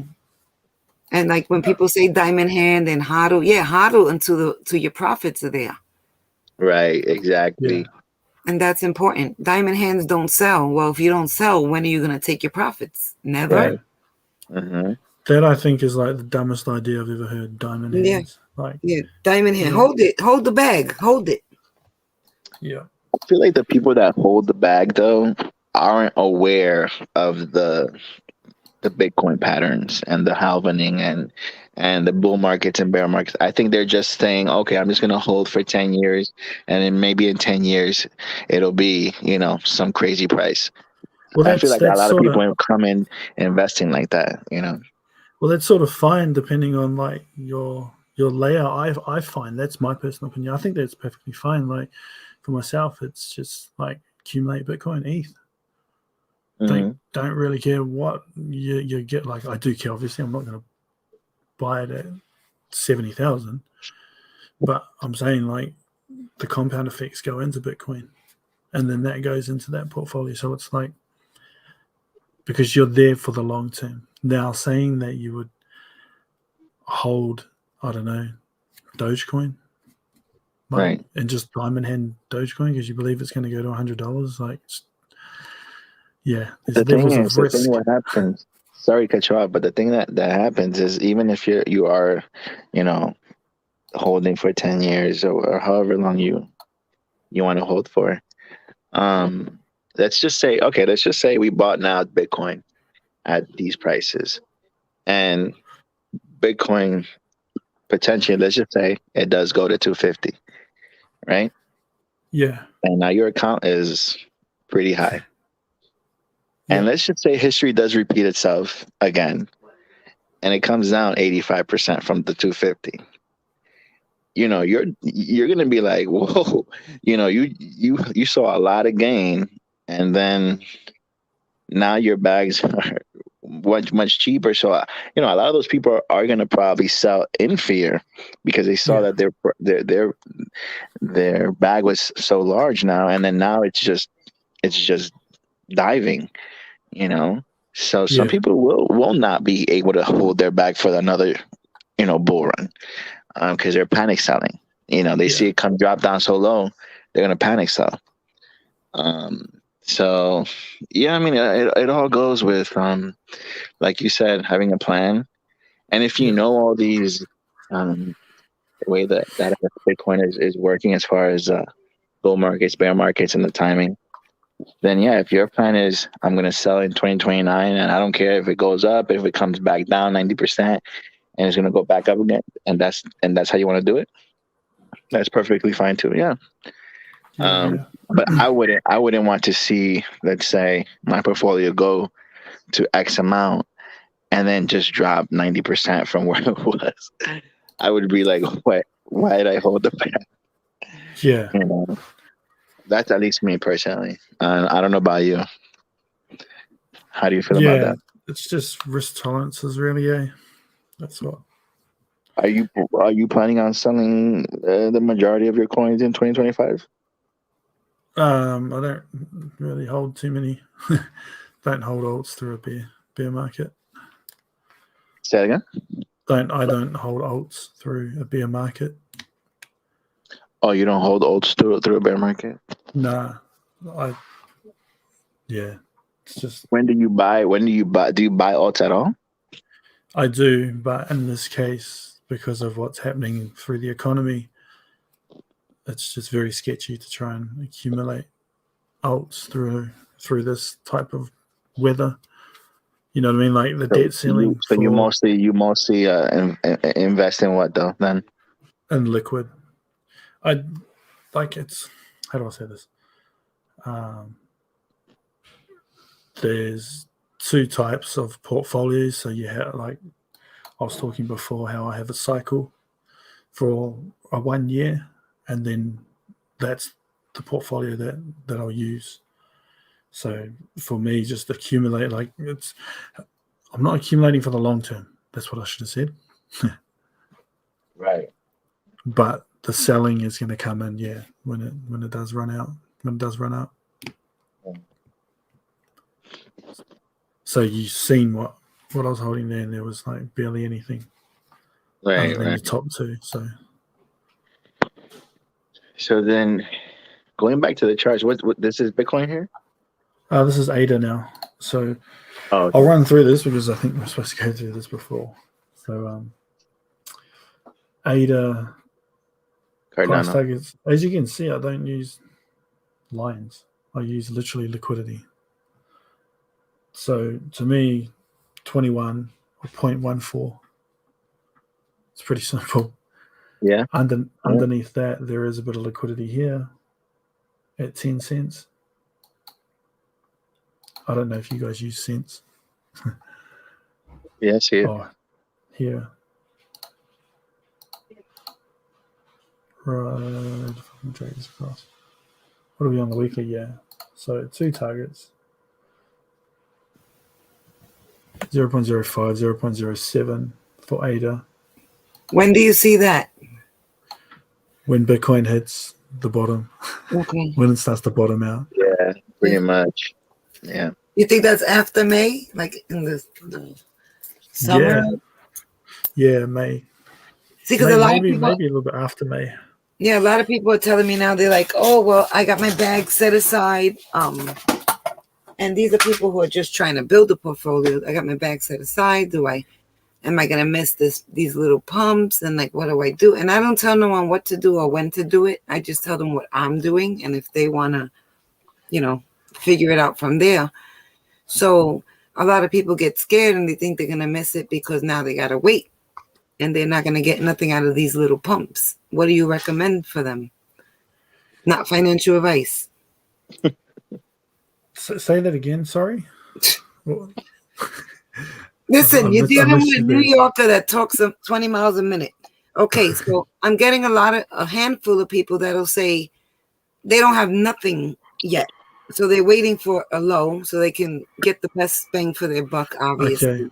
So they're asking me, if I don't get in now, do I have to wait until all these little pumps are over for it to drop and get back, get in and build my portfolio? Yeah. And I tell them, I'm like, listen, I don't know. I don't have a crystal ball. I can't tell you when to go in or how long you have to wait because I don't know. So what do you recommend for someone who wants to get a bag of Cardano that, like, these people think that they're going to miss something if they don't get it now? So they're going to end up FOMOing in at 40 cents or 35 cents. So what do you recommend without it being financial advice? Okay. It's pretty much the same as what you were saying, that it's hard to say where's the best spot. Right. Or where the bottom is, right? Yeah, because like absolutely nobody knows. But Mm-hmm. if you feel like you're missing out, there's definitely the wrong time to buy. If you feel like you're missing out, it's the wrong time to buy. Because now you're just buying off emotions. Because you feel like you're missing out rather than looking at it. Yeah, you're buying out of FOMO. So, current conditions, economy-wise, just wait for. Yeah, me personally, just waiting for the big, waiting for it to crash. Yeah, and you got to pay attention to the economy also. Everyone who's investing for time. Yeah. It's like today I went out and just last week, the week before, lettuce was $6 a head of lettuce. Today they were 2 for $4, and I take notice of these things. I came home, I told my husband, well, guess what? I got lettuce for $2 today. And then I said, but the eggs didn't go down. He said, forget about the eggs. They're going to be up because of other reasons, right? But like some things are coming down. So is the economy really fixing itself, or I just think people need to pay attention even to the prices of food. Gas is back up. People don't realize it, but it is. It's not $5, but it's going back up again. So like you have to look around you. Yeah, and it really comes down to like it's this time around it's the world. It's not like a country-based recession. Like 2008 was country-based. It was the US alone, and that's why you've seen that bank. I think it was like Lehman's or something like that. They went under, went bankrupt. But this time around, it's the world. Like it's the whole global. It's the world's involved now, and that's why you're not really seeing a lot of people risk on. You're not seeing like this big pump. That's why you're only seeing little pumps. And this pump we just had on Bitcoin, it's unnatural. Like we don't normally see that sort of Yeah. action. And then I heard the big pump, not the January pump, but the big pump yesterday to today was because people were moving their BUSD to Bitcoin. Well, But I don't know, if that's FUD. I don't know if it's true because I just don't know. well, it was going to dump anyway. Like, and to give you an example, I talked about that liquidity that was sitting up at 25K. Isn't it funny how there's a bunch of whole liquidity up there and then it gets hit and then it turns? Yeah, it's at 28, 23.8 right now. So that's what I'm saying. Like, when you understand how the market moves, all of that shit you hear, like, it's because of this, because of that, means zero. Right. Well, that's the thing. We want to tell people you're going to hear a lot of things, but I'm not saying it's true. But you get a whole bunch of FUD, and they try to scare us out of the space. You get headlines. The news has a lot to do with crypto. The world economy has everything to do with crypto. Yeah. And I honestly feel like, even with the CPI reports, I feel honestly that they're lying. They're trying to cover everything like everything's okay. And they're trying to, what's the word I'm looking for? They're trying to distract us with all these headlines. UFOs seen here, shot down, balloons. Like, something bigger is going on behind the scenes globally. Mm-hmm. And that's all going to reflect on crypto and banks and money and fiat and everything else. But people don't look beyond, I'm making $1,000 today because my Bitcoin pumped. It's bigger than that. And people are talking about there's going to be a big major crash. There's going to be a whole bunch of stuff like a blood massacre in the crypto space and the stock market. Well, as shitty as it sounds, I'm waiting. I'm waiting. Me too. I'm like, I hope so. I'm gonna load up that bag. Yeah, I'm waiting. But I really appreciate you all being on here tonight, and I hope this live helps anyone who's thinking about coming into crypto. This is the perfect time. I'm going to close with that, and I will let each of you close with a final thought, and we will all meet again here. Everyone can follow each other on YouTube, TikTok, Twitter, Twitch, whatever we have. I'll leave the handles in the description. Yeah, leave me the handle of the gentleman that's on now. Yes, and he offers well, I'm going to give you all a minute to close. And Liquidity Trader, if you would please tell people how to contact you. Yeah, okay. So you can find me on TikTok. I don't do YouTube because I just YouTube's more of like there's too many gurus and you can get caught up in a mess, and I don't want to be a part of that. So you can find me on TikTok at the Liquidity Trader. You can see my name down there, the Liquidity Trader, on TikTok. If you want to take a look at the website, I can quickly show you here. Give me 2 seconds just before we close this out. So here's the website up here. I'll drop it in the chat. It's liquiditysystem.systemi.io. It's got everything you need, from terms and conditions to privacy acts to how to contact me through an email. I'm not sure if you guys can see this, but that's how you can contact me here. Well, let me pull that up. Hold on. Okay. Let me pull it up. I'm going to give you the whole screen. Give me 1 second.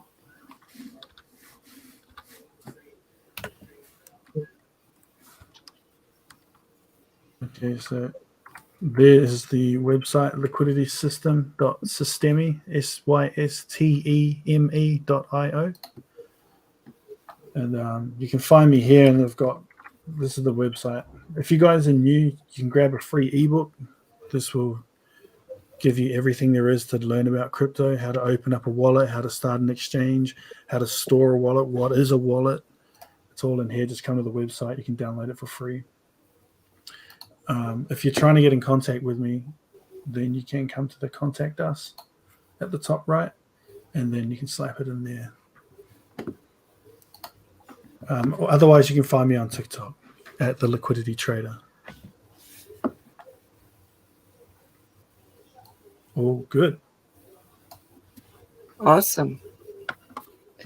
Well, we thank you and we appreciate you and all your knowledge and sharing your charts. And we got a lot of great information. Did you get any information tonight, JV? Pollo, Maritza? I did. Thank you for having me.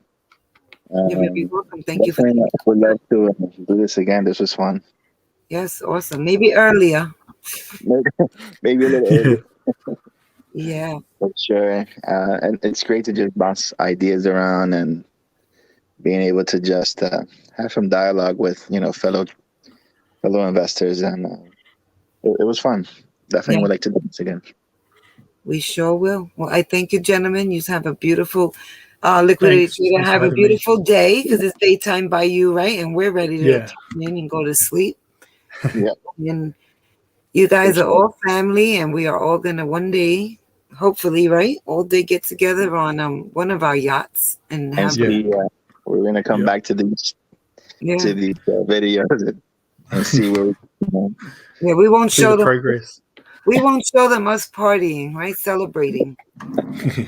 But I thank you all, and we will get Okay. together soon. Thank you, Thanks for everybody. having me. Have a blessed night. Okay. Thank you, guys.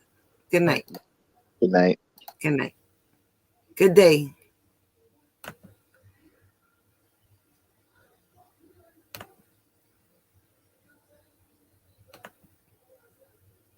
Well, ladies and gentlemen, that was Liquidity Trader and JV. JV is an investor. Liquidity Trader is an investor, and he also offers a service. And his fees are absolutely affordable. What he does is he teaches you how to read the charts, which everyone should learn how to read them eventually if you're going to be a long-term investor or trader. And with that said, we got Boyo, he's a new investor. We got Maritza, Crypto Ritz, everybody knows her. And we're trying to build this community here. All these other crypto channels, they teach you basic stuff in crypto, but here we get into the depth of how to invest wisely, and we just go off the cuff. We don't have a script. We don't have professional equipment here. We're just here for other people.